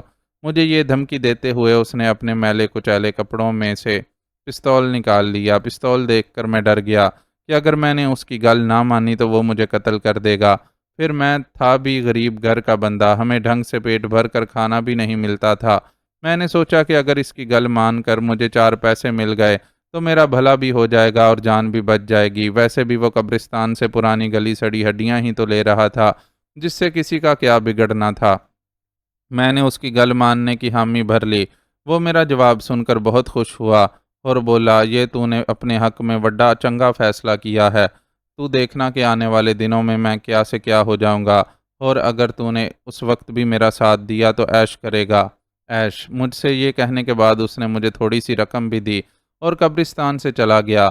مجھے پیسے ملنے کی خوشی تھی اور اس خوشی میں نے اس کے کہے پر غور بھی نہیں کیا تھا، لیکن جب 2 دن بعد وڈے پیر سائیں کے مرنے کی خبر ملی اور ان کی جگہ نئے پیر سائیں نے سنبھال لی تو مجھے شک گزرا کہ کچھ نہ کچھ گڑبڑ ہے۔ بیچارے وڈے پیر سائیں تو تھے بھی بالکل اکیلے آدمی، ان کے بال بچے ہوتے تو ان کی اچانک موت پر غور کرتے۔ پنڈ والوں نے تو اپنا اتنا فرض ادا کیا کہ عزت کے ساتھ انہیں دفنا دیا، مگر مجھے چونکہ خود بدھ لگ گئی تھی، اس لیے میں پیر سائیں کے پاس جا پہنچا اور صاف صاف اپنے شک کا اظہار کر دیا۔ اس نے میرے شک کی تصدیق تو نہیں کی، لیکن بولا کہ اگر تم الٹی سیدھی بکواس کرنے کی بجائے میرے مرید بن جاؤ تو میں تمہیں بہت فائدہ پہنچاؤں گا۔ میں پہلے بھی ایک بار اس سے رقم حاصل کر چکا تھا، اس لیے لالچ میں آ گیا اور خانقاہ میں اس کے ساتھ رہنے لگا۔ وہ بڑا عجیب آدمی تھا، نماز قرآن پڑھتا کبھی نظر نہیں آیا، بس جب دیکھو تب ایک کوٹھڑی میں گھسا رہتا تھا اور جانے کون سے جنتر منتر کرتا رہتا تھا۔ اس کے پاس جانے کون سے ٹونے ٹوٹکے تھے کہ آنے والے لوگ نامراد نہیں رہتے تھے۔ پھر میں بھی تھا جو اس کی کرامات کو 1 سے 4 کر کے لوگوں کے سامنے بیان کرتا تھا۔ دیکھتے دیکھتے خانقاہ پر آنے والوں کی تعداد کئی گنا بڑھ گئی۔ اسی حساب سے نذرانے بھی خوب آتے تھے اور میرا اس میں ٹھیک ٹھاک حصہ ہوتا تھا، اس لیے میں نے سوچا کہ یہ بندہ جو کر رہا ہے کرنے دو، اس سے کسی کو کوئی نقصان تو نہیں ہو رہا، بلکہ الٹا لوگ فائدے میں ہی ہیں۔ واجد ذرا دیر کے لیے سانس لینے کو رکا، پھر ان دونوں کی مستقل خود پر جمی نظروں کو دیکھتے ہوئے ایک بار پھر بولنا شروع ہو گیا۔ میں پیر سائیں کا خاص مرید تھا، لیکن رات کے وقت مجھے خانقاہ میں رکنے کی اجازت نہیں تھی، حالانکہ گزرتے برسوں میں خانقاہ کی عمارت بڑی شاندار ہو گئی تھی اور ادھر بہت سی جگہ تھی۔ پیر سائیں نے باہر سے بندے بلوا کر نئی عمارت بنوائی تھی۔ اس عمارت میں ایک تہہ خانہ بھی ہے، یہ مجھے معلوم تھا، لیکن اس کا مقصد میں نہیں جانتا تھا۔ مجھے بس یہی شک تھا کہ وہ جنتر منتر کرتا ہوگا، اس لیے کسی کو خانقاہ میں ٹکنے نہیں دیتا۔ سچ پوچھیں تو اتنے سالوں میں اسے کسی نیک بزرگ کی بجائے سفلی علم کا ماہر سمجھنے لگا تھا، اور میرا یہ شک اتنا غلط بھی نہیں تھا۔ لیکن وہ اس کے علاوہ اور کون کون سے دھندے کرتا ہے یہ مجھے بہت بعد میں معلوم ہوا۔ اس نے دیکھا کہ میں اس کا وفادار ہوں تو وہ آہستہ آہستہ مجھے اپنے رازوں میں شامل کرتا چلا گیا۔ یہ زیادہ پرانی گل نہیں ہے، بس 1.5-2 سال پہلے ہی کی گل ہے کہ مجھے معلوم ہوا کہ پیر سائیں ہیروئن اور اسلحے کا دھندا بھی کرتا ہے، بلکہ اس کا اصل دھندا تھا ہی یہی۔ پیری کا ناٹک تو اس نے دنیا کی آنکھوں میں دھول جھونکنے کے لیے رچایا ہوا تھا۔ رات کے وقت خانقاہ میں اس سے ملاقات کے لیے اس کے گاہک اور سپلائر آتے تھے، اس لیے وہ اس وقت کسی کو آنے کی اجازت نہیں دیتا تھا۔ مجھے بھی اس نے ہمراز یوں بنایا کہ اکیلے سارے معاملات دیکھنا اس کے لیے مشکل ہو رہا تھا۔ دوسرے وہ چاہتا تھا کہ خانقاہ کے علاوہ بھی پنڈ میں اسے ایسا کوئی ٹھکانہ مل جائے جہاں وقت ضرورت وہ اپنا مال رکھ سکے۔ یہ مکان برسوں سے خالی پڑا تھا اور پنڈ والے اسے آسیب زدہ سمجھتے تھے، اس لیے میں نے اسے استعمال کرنے کا مشورہ دیا اور پھر کچھ اپنے شعبدے بھی دکھائے کہ پنڈ والوں کو مکان کے آسیب زدہ ہونے کا یقین ہو گیا اور انہوں نے مکان کے قریب بھٹکنا بھی بالکل بند کر دیا۔ مجھے اس ساری خدمت اور رازداری کی وڈی قیمت ملتی تھی۔ میں نے اپنے ساتھ اپنے بھرا خالد کو بھی شامل کر لیا۔ ہمارا پیو 4-5 سال ہوئے دنیا سے گزر چکا ہے، اس لیے کوئی ہم سے پوچھ تاچھ کرنے والا نہیں تھا، اور کوئی کچھ پوچھنا بھی چاہتا تو نہیں پوچھ سکتا تھا، کیونکہ ہم پیر سائیں کے سب سے خاص مرید تھے۔ پیر سائیں کی عقیدت کے علاوہ ہمارے پالے ہوئے گنڈوں کا بھی ڈر تھا جو لوگوں کو ہم سے دور رکھتا تھا۔ یہ گنڈے ہی خانقاہ کے خادم بن کر دن رات وہاں رہتے تھے اور دندہ سنبھالنے کے علاوہ آنے جانے والوں پر بھی نظر رکھتے تھے۔ واجد کا اعترافی بیان یہاں تک پہنچا تھا کہ دروازے کے باہر شور شرابہ سنائی دینے لگا۔ شہریار فوری طور پر اس شور کا مطلب سمجھتا ہوا باہر نکل گیا اور دروازہ باہر جا کر بند کر دیا۔ اس کے اندازے کے عین مطابق دروازے سے کان لگائے کھڑے تینوں افراد غیظ و غضب میں مبتلا تھے اور کمرے کے اندر داخل ہونا چاہتے تھے، لیکن سی ایف پی کے اہلکار نے انہیں ان کی اس کوشش میں کامیاب نہیں ہونے دیا اور دروازے سے کافی دور ہٹا لے گیا تھا۔ کیا تماشا ہے؟ کیوں آپ لوگوں نے یہاں ہنگامہ مچا رکھا ہے؟ اس نے ان تینوں کی طرف دیکھتے ہوئے بگڑے ہوئے موڈ کے ساتھ پوچھا۔ ہمیں اندر جانے کی اجازت دیں صاحب، ہم اس مردود کے ٹوٹے ٹوٹے کر دیں گے۔ کچھ دیر قبل پیر سائیں کا سب سے بڑا حمایتی بننے والا غضبناک لہجے میں بولا، فی الحال ایسا ممکن نہیں ہے، وہ ہمارے کام کا بندہ ہے جس سے ہمیں کافی معلومات حاصل ہو سکتی ہیں۔ آپ لوگوں کو اس سے ہونے والی گفتگو سنانے کا صرف اتنا مقصد تھا کہ آپ سچ خود اپنے کانوں سے سن لیں اور باقی گاؤں والوں کو بھی کنٹرول میں رکھیں کہ ہم نے کسی کی دل آزاری یا بے حرمتی کے لیے یہ آپریشن نہیں کیا ہے، بلکہ ان کے سامنے نیکوکار بن کر رہنے والے ایک بڑے مجرم کو بے نقاب کرنے کی کوشش کی ہے۔ بے شک مجرم یہاں سے فرار ہونے میں کامیاب ہو گیا ہے، لیکن اس کا ایک اہم ٹھکانہ بھی ختم ہو گیا ہے اور ہمیں امید ہے کہ اب آئندہ کبھی آپ ایسے کسی فرد کو اپنے درمیان ٹھکانہ بنانے بھی نہیں دیں گے۔ اس نے ان لوگوں کو دھیمی آواز میں سمجھایا۔ یہ احتیاط اس لیے تھی کہ کہیں واجد اور خالد تک اس کی آواز نہ پہنچ جائے اور وہ اپنی زبانیں بند کر لیں۔ ہمیں صاحب کی گل ماننی چاہیے، یہ سرکاری افسر ہیں، ان کا حکم ماننا ہمارا فرض ہے۔ مذاکرات کے لیے آئے ہوئے تینوں معززین میں سے جو شخص اب تک بالکل خاموش رہا تھا وہ اس موقع پر بول پڑا اور اس کے دونوں ساتھیوں نے اپنی خاموشی سے اس کی تائید کر ڈالی۔ میری آپ لوگوں سے گزارش ہے کہ باہر جا کر لوگوں کو بے شک پیر سائیں کے بارے میں سب کچھ بتا دیں، لیکن فی الحال واجد اور خالد کے بارے میں زبان نہ کھولیے گا۔ وہ پیر سائیں کے خلاف بہت اہم گواہ ہے، اس لیے ان کا زندہ سلامت رہنا ضروری ہے۔ کہیں ایسا نہ ہو کہ آپ ان کے بارے میں بتائیں تو لوگ اشتعال میں انہیں قتل کرنے چڑھ دوڑیں۔ انہیں قتل کر کے کسی کو کچھ حاصل نہیں ہوگا، لیکن ہم بہت سی اہم معلومات حاصل کر لیں گے۔ انہیں قائل ہوتا دیکھ کر اس نے دھیمی آواز میں ایک اور استدعا کی جو قبول کر لی گئی اور وہ تینوں سر جھکا کر باہر نکل گئے۔ انہیں رخصت کرنے کے بعد وہ واپس کمرے میں لوٹا۔ دونوں بھائی سراسیمہ نظروں سے دروازے کی طرف ہی دیکھ رہے تھے۔ کیا گل ہے سر؟ کون لوگ اندر گھسنے کی کوشش کر رہے تھے؟ اسے دیکھتے ہی واجد نے سوال کیا۔ وہ عمر میں بڑا تھا اور پیر سائیں سے اس کے تعلقات بھی زیادہ قریبی اور دیرینہ تھے، اس لیے اب تک ساری گفتگو وہی کر رہا تھا۔ خالد کسی سعادت مند چھوٹے بھائی کی طرح ایک طرف خاموش بیٹھا تھا۔ گاؤں کے کچھ مشتعل افراد اندر گھس آئے تھے۔ کسی طرح باہر یہ خبر پھیل گئی ہے کہ اس مکان میں منشیات اور اسلحے کا ذخیرہ موجود ہے، چنانچہ گاؤں والے ان لوگوں سے دو ہاتھ کرنے کے خواہش مند ہیں جنہیں یہاں رنگے ہاتھوں پکڑا گیا ہے اس نے انہیں ہراساں کرنے کے لیے حقائق کو توڑ مروڑ کر بیان کیا۔ ان کے چہروں پر موجود دہشت نے بتا دیا کہ وہ اپنی کوشش میں کامیاب رہا ہے۔ تم اتنے پریشان نہ ہو، فی الحال میں نے ان لوگوں کو ٹال دیا ہے کہ مجرموں سے نمٹنا قانون کا کام ہے، اس لیے ہم کسی شخص کو آپ لوگوں کے حوالے نہیں کر سکتے۔ اب تمہارا بھی فرض ہے کہ ہمارے ساتھ تعاون کرو، ورنہ دوسری صورت میں ہم تمہیں ان لوگوں کے حوالے کر دیں گے۔ ہم مصروف لوگ ہیں اور خواہ مخواہ کا بوجھ ڈھوتے پھرنے کے قائل نہیں۔ اگر تم ہمارے لیے بیکار ثابت ہوئے تو ہم تمہیں یہیں پھینک جائیں گے، اور یہ تم اچھی طرح سمجھ سکتے ہو کہ تمہارے پنڈ کے لوگ تمہارے ساتھ کیا سلوک کر سکتے ہیں۔ وہ لوہا گرم دیکھ کر اس پر مزید چوٹیں لگانے سے باز نہ آیا۔ ذیشان ایک طرف خاموش کھڑا تھا اور اس کی کارکردگی سے مطمئن نظر آ رہا تھا۔ ہم وعدہ کرتے ہیں سر، اب تک بھی میں نے آپ کو جو کچھ بتایا ہے بالکل سچ بتایا ہے۔ آگے بھی جہاں تک ہو سکا ہم آپ سے تعاون کریں گے۔ واجد نے ہاتھ جوڑتے ہوئے کہا۔ وہ بے شمار لوگوں کے ہاتھوں اپنی تکہ بوٹی ہونے کے خیال سے ہی لرزاں تھا۔ کچھ ایسی ہی کیفیت خالد کی تھی۔ ٹھیک ہے، تم اپنا بیان جاری رکھو، ہم خود فیصلہ کر لیں گے کہ تم ہمارے لیے کتنے مفید ہو۔ اس بار ذیشان نے گفتگو میں مداخلت کی اور اپنے سیٹ پر آنے والا پیغام پڑھنے لگا۔ اور کیا سر، ساری گل تو میں نے آپ کو بتا دی ہے۔ پیر سائیں کیا دھندا کر رہا تھا وہ آپ خود بھی اپنی آنکھوں سے دیکھ چکے ہیں۔ ادھر ہم مال وصول کرتے تھے اور بعد میں وہ اسے آگے سپلائی کر دیتا تھا۔ اگر سپلائی کرنے میں ٹائم ہوتا تو مال خانقاہ کے تہہ خانے میں رکھ دیا جاتا، ورنہ ادھر سے ہی آگے بڑھا دیتے۔ اس واری بھی ارجنٹ سپلائی تھی، اس لیے ہم نے مال یہاں سے اٹھایا نہیں تھا۔ اب معلوم نہیں کہ آپ لوگوں کو اس کی کیسے خبر ہو گئی۔ میرے پاس بالکل اخیر میں پیر سائیں کا فون آیا تھا کہ واجد پنڈ سے نکل جاؤ، ادھر چھاپا پڑنے والا ہے، لیکن مجھے نکلنے کا موقع ہی نہیں ملا اور رینجرز والے پہلے ہی پہنچ گئے۔ میں بچنے کے لیے ٹہلی کے جھنڈ میں چھپ گیا جدھر سے آپ لوگوں نے مجھے پکڑ لیا۔ اس نے گویا قصہ ختم کر دیا۔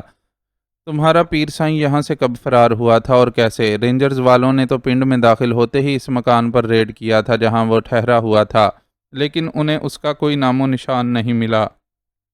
اس کی رکی ہوئی گاڑی کو آگے بڑھانے کے لیے شہریار نے سوالوں کا سلسلہ شروع کیا۔ ذیشان خاموشی سے یہ کارروائی دیکھنے کے ساتھ ساتھ اپنے سیٹ پر بھی مصروف تھا۔ میرے خیال میں وہ پہلے ہی ادھر سے نکل گیا تھا۔ اس کے پاس ایک شاندار گھوڑا تھا جسے وہ کبھی کبھار ارد گرد آنے جانے کے لیے استعمال کرتا تھا۔ وہ اسی گھوڑے پر گیا ہوگا۔ خود کو بچانے کی فکر میں اسے میرا خیال بھی بعد میں آیا ہوگا، اس لیے اس نے مجھے دیر سے فون کیا۔ میں خود ایسا بدحواس تھا کہ خالد تک کو فون کرنا بھول گیا۔ واجد نے جواب دیا۔ پیر سائیں کا فون نمبر بتاؤ، اس نے حکم دیا۔ نمبر اس موبائل میں ہے جو آپ کے ساتھیوں نے تلاشی میں میری جیب سے نکالا تھا۔ اس نمبر پر میں نے دوبارہ فون کرنے کی کوشش بھی کی تھی لیکن نمبر بند جا رہا ہے، واجد نے بتایا تو وہ معنی خیز انداز میں سر ہلا کر رہ گیا۔ اسے امید تھی کہ اب وہ بگوڑا پیر سائیں کبھی اس نمبر کو استعمال نہیں کرے گا۔ تمہارے اس پیر سائیں کا نام کیا تھا؟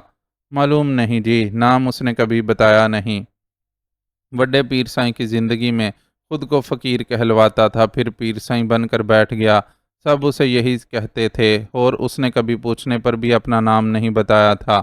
مال پہنچانے والوں اور لے جانے والوں میں سے تم جن جن افراد کو جانتے ہو ان کے نام و پتے بتاتے جاؤ۔ اس نے تفتیش کا سلسلہ آگے بڑھایا۔ ان میں سے کوئی میری جان پہچان کا نہیں ہے۔ لانے اور لے جانے والے دونوں ہی کی طرف کے بندے خاموشی سے آ کر اپنا کام نمٹا لیتے ہیں۔ ہمیں آپس میں گل کرنے کی بھی اجازت نہیں تھی۔ مال کدھر سے آ رہا ہے، کون لا رہا ہے یا کدھر جائے گا اور کون لے جائے گا، یہ سارے معاملے پیر سائیں آپ نمٹاتا تھا۔ ہم لوگ تو صرف نگراں اور مزدور تھے۔ واجد نے صاف ہری جھنڈی دکھائی۔ پھر بھی تم ان میں سے کچھ لوگوں کو تو پہچانتے ہوگے۔ ہر بار سارے نئے لوگ تو تمہارے سامنے نہیں آتے ہوں گے، کچھ لوگوں سے بار بار بھی تو تمہارا واسطہ پڑتا ہوگا۔ اس نے ہمت نہیں ہاری اور تحمل سے پوچھ تاچھ کا سلسلہ جاری رکھا۔ ہاں تھے تو ایسے کچھ لوگ، پر ان کے بارے میں بھی میں آپ کو زیادہ کچھ نہیں بتا سکتا، بس ان کے حلیے وغیرہ ہی بتا سکتا ہوں۔ وہ پرسوچ انداز میں بولا۔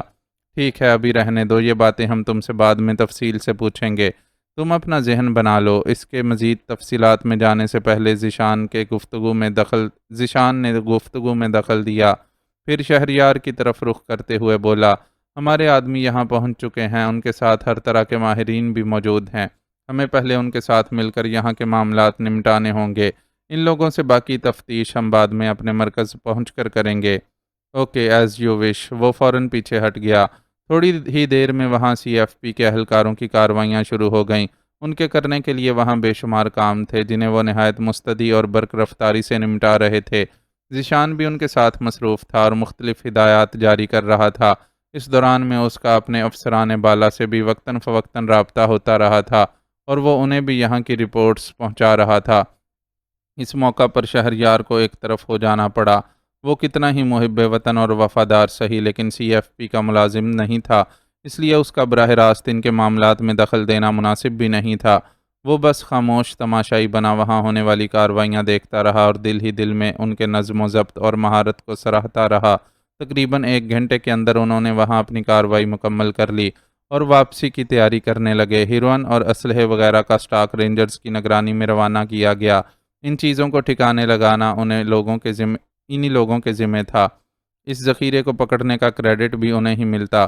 سی ایف پی کو ایسے کسی کریڈٹ سے کوئی غرض نہیں تھی، نہ انہیں میڈیا پر آ کر اپنے کارنامے کی تشہیر کرنی تھی۔ در حقیقت ان کے نزدیک یہ کوئی کارنامہ تھا بھی نہیں، ان کا اصل کام تو شروع ہی یہیں سے ہوا تھا۔ انہیں ان ذخائر سے زیادہ ان افراد میں دلچسپی تھی جو اس کے پیچھے اصل کردار ادا کر رہے تھے۔ سازش کی بنیاد تک پہنچے بغیر ایسی چھوٹی موٹی کامیابیاں حاصل کرنا ان کے نزدیک غیر اہم اور بے معنی تھا۔ اس موقع پر انہوں نے واجد اور خالد کے علاوہ دیگر گرفتار شدگان کو بھی رینجرز کے ہی حوالے کر دیا تھا۔ وہ ان کے ساتھ جو بھی سلوک کرتے انہیں اس سے کوئی غرض نہیں تھی۔ روانگی کے وقت ہی یہ بات بھی شہریار کے علم میں آئی کہ مقامی تھانے کے 6 افراد پر مشتمل عملے کو بھی معطل کر کے زیر حراست لیا جا چکا ہے۔ یہ کام بھی ان کے ٹہلی والا میں داخلے سے قبل ذیشان کی ہدایت پر رینجرز اہلکاروں نے ہی انجام دیا تھا۔ خاص بات یہ ہوئی تھی کہ تھانے دار کو بھی سی ایف پی نے اپنی تحویل میں لے لیا تھا، لیکن ظاہر یہ کیا گیا تھا کہ وہ عملے کی گرفتاری سے پہلے ہی فرار ہونے میں کامیاب ہو گیا ہے۔ شہریار بہت غور سے ان لوگوں کے طریقہ کار کا جائزہ لے رہا تھا۔ وہ اہم نکات کو فوکس کر کے بڑی صورت سے کام کرنے والے لوگ تھے جن کی کارکردگی قابل تعریف تھی۔ وہ ان لوگوں کے ساتھ کئی گھنٹے گزارنے کے بعد واپسی کے راستے پر عازم سفر ہوا تو ذہن کئی سمتوں میں تقسیم ہو چکا تھا۔ اگر ایک طرف یہ اطمینان تھا کہ ایک قابل قدر ادارہ ملکی سلامتی کے لیے فعال ہے، دوسری طرف دشمنوں کے بارے میں بھی اس بات کا بخوبی اندازہ لگا چکا تھا کہ ان کی جڑیں بہت گہرائی تک اتر چکی ہیں اور وہ کسی عفریت کی طرح اس وطن کو کھانے پر تلے بیٹھے ہیں۔ ان کے ان ناپاک عزائم کو کامیاب بنانے کے لیے ٹہلی والا کے تھانے دار واجد اور خالد جیسے کئی بے شمار لالچی لوگ مددگار معاون تھے۔ اسے اس کیکڑے نما شے کی طرف سے بھی تشویش تھی جسے ذیشان نے اس کی ٹی شرٹ سے علیحدہ کیا تھا اور پھر نہایت خاموشی سے اٹھا کر باہر کی طرف لے گیا تھا۔ وہ ٹہلی والا سے باہر نکلے تو اس کی الجھن زبان پر آ گئی۔ میں تم سے کچھ پوچھنا چاہتا ہوں ذیشان۔ وہ ایک جدید ڈیوائس تھی جس کی مدد سے ہمارے درمیان ہونے والی گفتگو کہیں اور سنی جا رہی تھی۔ میں نے باہر لے جا کر اسے ضائع کر دیا تھا، لیکن میرا اندازہ ہے کہ پیر سائیں کی گرفتاری میں ہونے والی ناکامی کے پیچھے اسی ڈیوائس کا ہاتھ ہوگا۔ اس کے لبوں سے سوال ادا ہونے سے پہلے ہی ذیشان نے گمبھیر سنجیدگی کے ساتھ اسے مختصر جواب سے نواز دیا، جسے سن کر اس کے ہوش اڑ گئے۔ یہ تم کیا کہہ رہے ہو؟ ایسی کوئی ڈیوائس مجھ تک کیسے پہنچی؟ اس نے بیک وقت حیرانی اور پریشانی سے سوال کیا۔ یہ تم سوچ کر بتاؤ اور غور کرو کہ اس مشن پر نکلتے وقت کن افراد سے تمہارا اس طرح سے واسطہ پڑا تھا کہ وہ موقع کا فائدہ اٹھا کر ڈیوائس تمہاری شرٹ پر چسپاں کر سکتے۔ یہ خیال رکھنا کہ اس ڈیوائس کو تمہارے ساتھ نتھی کرنے کے لیے بس چند سیکنڈوں کی ہی ضرورت تھی۔ اسے بہت آسانی سے کسی سٹیکر کی طرح تمہارے کپڑوں کے ساتھ چپکایا جا سکتا تھا۔ ذیشان سنجیدہ تھا لیکن اس کے انداز میں ایسی کوئی بات نہیں تھی کہ جس سے وہ یہ اندازہ لگاتا کہ وہ اس پر شک کر رہا ہے۔ وہ بہت بردباری کے ساتھ اسے حقیقت سے آگاہ کرنے کے ساتھ مشوروں سے نواز رہا تھا۔ اس کے رویے کا کمال تھا کہ شہریار اچانک لگنے والے شوق سے فوراً ہی سنبھل گیا اور غور کرنے لگا کہ یہ کس کی حرکت ہو سکتی ہے۔ غور کرتے ہوئے اسے سی ایف پی کا وہ اہلکار یاد آیا جس سے اس کا سی ایف پی کے دفتر میں زیر زمین عمارت میں جاتے ہوئے سیڑھیوں پر ٹکراؤ ہوا تھا۔ وہ ٹکراؤ لمحاتی تھا لیکن مقابل کو اتنی مہلت بہرحال ملی تھی کہ اگر وہ چاہتا تو اس کی ٹی شرٹ پر وہ ڈیوائس چسپاں کر دیتا۔ اس شخص کے علاوہ اس کا صرف ماریا سے ہی قریبی واسطہ پڑا تھا۔ وہ اسے رخصت کرتے ہوئے کچھ دیر کے لیے جذباتی ہو گئی تھی اور اس طرح سے اس کے وجود سے لپٹ گئی تھی کہ اس کے لیے ڈیوائس کو اس کے ساتھ اٹیچ کرنا بے حد آسان تھا۔ ماریا کا خیال ذہن میں آنے کے باوجود وہ اس پر شک کرنے کے لیے تیار نہیں تھا۔ وہ اس کی شریک حیات تھی اور شادی شدہ زندگی کے مختصر سے دورانیے میں ہی خود کو ایک اچھی بیوی کے ساتھ ساتھ انسان دوست بھی ثابت کر چکی تھی۔ ذرا سی دیر میں ایسے کئی واقعات اس کے ذہن سے گزر گئے جب اس نے ماریا کی اچھائی کا مشاہدہ کیا تھا۔ سب سے بڑھ کر یہ کہ وہ خود ستم رسیدہ تھی۔ چودھری نے اپنی بدماشی سے اسے پیر آباد والے مرکز صحت میں کام کرنے کے لیے راضی کیا تھا، اور وہ اس کی دھمکیوں سے خوفزدہ ہو کر نہ چاہتے ہوئے بھی لاہور سے اپنی پریکٹس چھوڑ کر وہاں آنے پر مجبور ہو گئی تھی۔ وہ چودھری کے ہاتھوں جسمانی استحصال اور بلیک میلنگ کا بھی شکار ہوتی رہی تھی۔ وہ تو شہریار سے شادی کے بعد اس کی جان چھوٹی اور ایک مضبوط سہارا ملنے کے بعد چودھری نے اس کا پیچھا چھوڑا۔ اگر وہ جرائم پیشہ افراد کے کسی اتنے مضبوط نیٹ ورک سے جڑی ہوتی تو چودھری کے ہاتھوں کھلونا ہرگز بھی نہ بنتی۔ دل ہی دل میں ماریا کے حق میں دلائل دیتے ہوئے اسے اچانک ہی ایک بات یاد آ گئی۔ اس سے قبل بھی جب وہ ذیشان سے ملاقات کے لیے جا رہا تھا تو ماریا نے گٹار کی شکل کی ایک ٹائی پن اس کی ٹائی میں لگائی تھی۔ بچگانہ محسوس ہونے کی وجہ سے اس نے وہ ٹائی پن نکال کر کوٹ کی جیب میں رکھ لی تھی، لیکن اتفاقاً وہ ٹائی پن جیب میں جانے کے بجائے باہر ہی کہیں گر گئی۔ ذیشان سے ملاقات کے بعد وہ گھر واپس پہنچا تو ماریا نے اس سے ٹائی پن کے بارے میں استفسار کیا تھا اور اس کے کھو جانے کا سن کر ناراض بھی ہوئی تھی۔ اب وہ سوچ رہا تھا کہ کیا وہ ٹائی پن بھی کوئی ڈیوائس تھی جس کی مدد سے ماریا اس کی اور ذیشان کی ملاقات کا حال جاننا چاہتی تھی، یا پھر واقعی وہ ایک بیوی کا اپنے شوہر کے لیے محبت بھرا تحفہ تھا۔ اس کا ذہن الجھ سا گیا اور اس نے فیصلہ کیا کہ فی الوقت وہ اس سلسلے میں ذیشان سے کچھ نہیں کہے گا اور اپنے طور پر ماریا کو چیک کرے گا۔ البتہ سی ایف پی کے اہلکار سے اپنے ٹکراؤ کے بارے میں اس نے ضرور بتا دیا۔ کیا تم اس کو پہچان لوگے؟ اس کی بات سن کر ذیشان نے فوراً ہی سوال کیا۔ نہیں، اس وقت چونکہ میں جلدی میں تھا اور وہ واقعہ پیش بھی بس چند سیکنڈوں میں آیا تھا، اس لیے میں اس کی شکل نہیں دیکھ سکا۔ اس کا جواب ذیشان کے لیے مایوس کن تھا۔ تم نے مجھے بہت بڑی الجھن میں ڈال دیا ہے۔ میرے نزدیک سی ایف پی ایک ایسا ادارہ ہے جس کا ہر رکن مخلص، ایماندار اور محب وطن ہے۔ یہاں کسی ایسے شخص کا وجود جسے کالی بھیڑ کہا جا سکے میرے لیے بے حد تشویشناک ہے۔ پھر تم اس شخص کی نشاندہی بھی نہیں کر سکتے۔ اس صورت میں تو میرے لیے میرا ہر ماتحت مشکوک ہو جائے گا۔ تم خود سوچو ان حالات میں اپنی ٹیم کے ساتھ کس طرح کام کر سکوں گا۔ ان کی واپسی اسی لینڈ کروزر میں ہو رہی تھی، لیکن ڈرائیور کے علاوہ اب عملے کا کوئی فرد ان کے ساتھ نہیں تھا، اس لیے وہ سرگوشیوں میں صحیح لیکن کھل کر اس موضوع پر بات کر رہے تھے۔ میں نے صرف ایک شبہ ظاہر کیا ہے، ہو سکتا ہے میرا اندازہ غلط ہو اور وہ ڈیوائس کسی اور شخص نے میرے کپڑوں سے اٹیچ کی ہو۔ سوال پھر وہی پیدا ہوتا ہے کہ وہ شخص کون ہے؟ ذیشان اس کی بات سن کر بولا تو اس کے تصور میں ایک بار پھر ماریا کا چہرہ ابھرا، لیکن اس نے اس بار بھی ذیشان سے اپنے اندیشے کا ذکر کرنے کے بجائے خاموشی اختیار کر لی اور کھڑکی کے شیشوں کے پار تیزی سے گزرتے مناظر کو خالی اس ذہنی کی کیفیت کے ساتھ دیکھتا رہا۔ معزز ناظرین و سامعین، لائک، کمنٹس اور شیئر ضرور کریں۔ شکریہ۔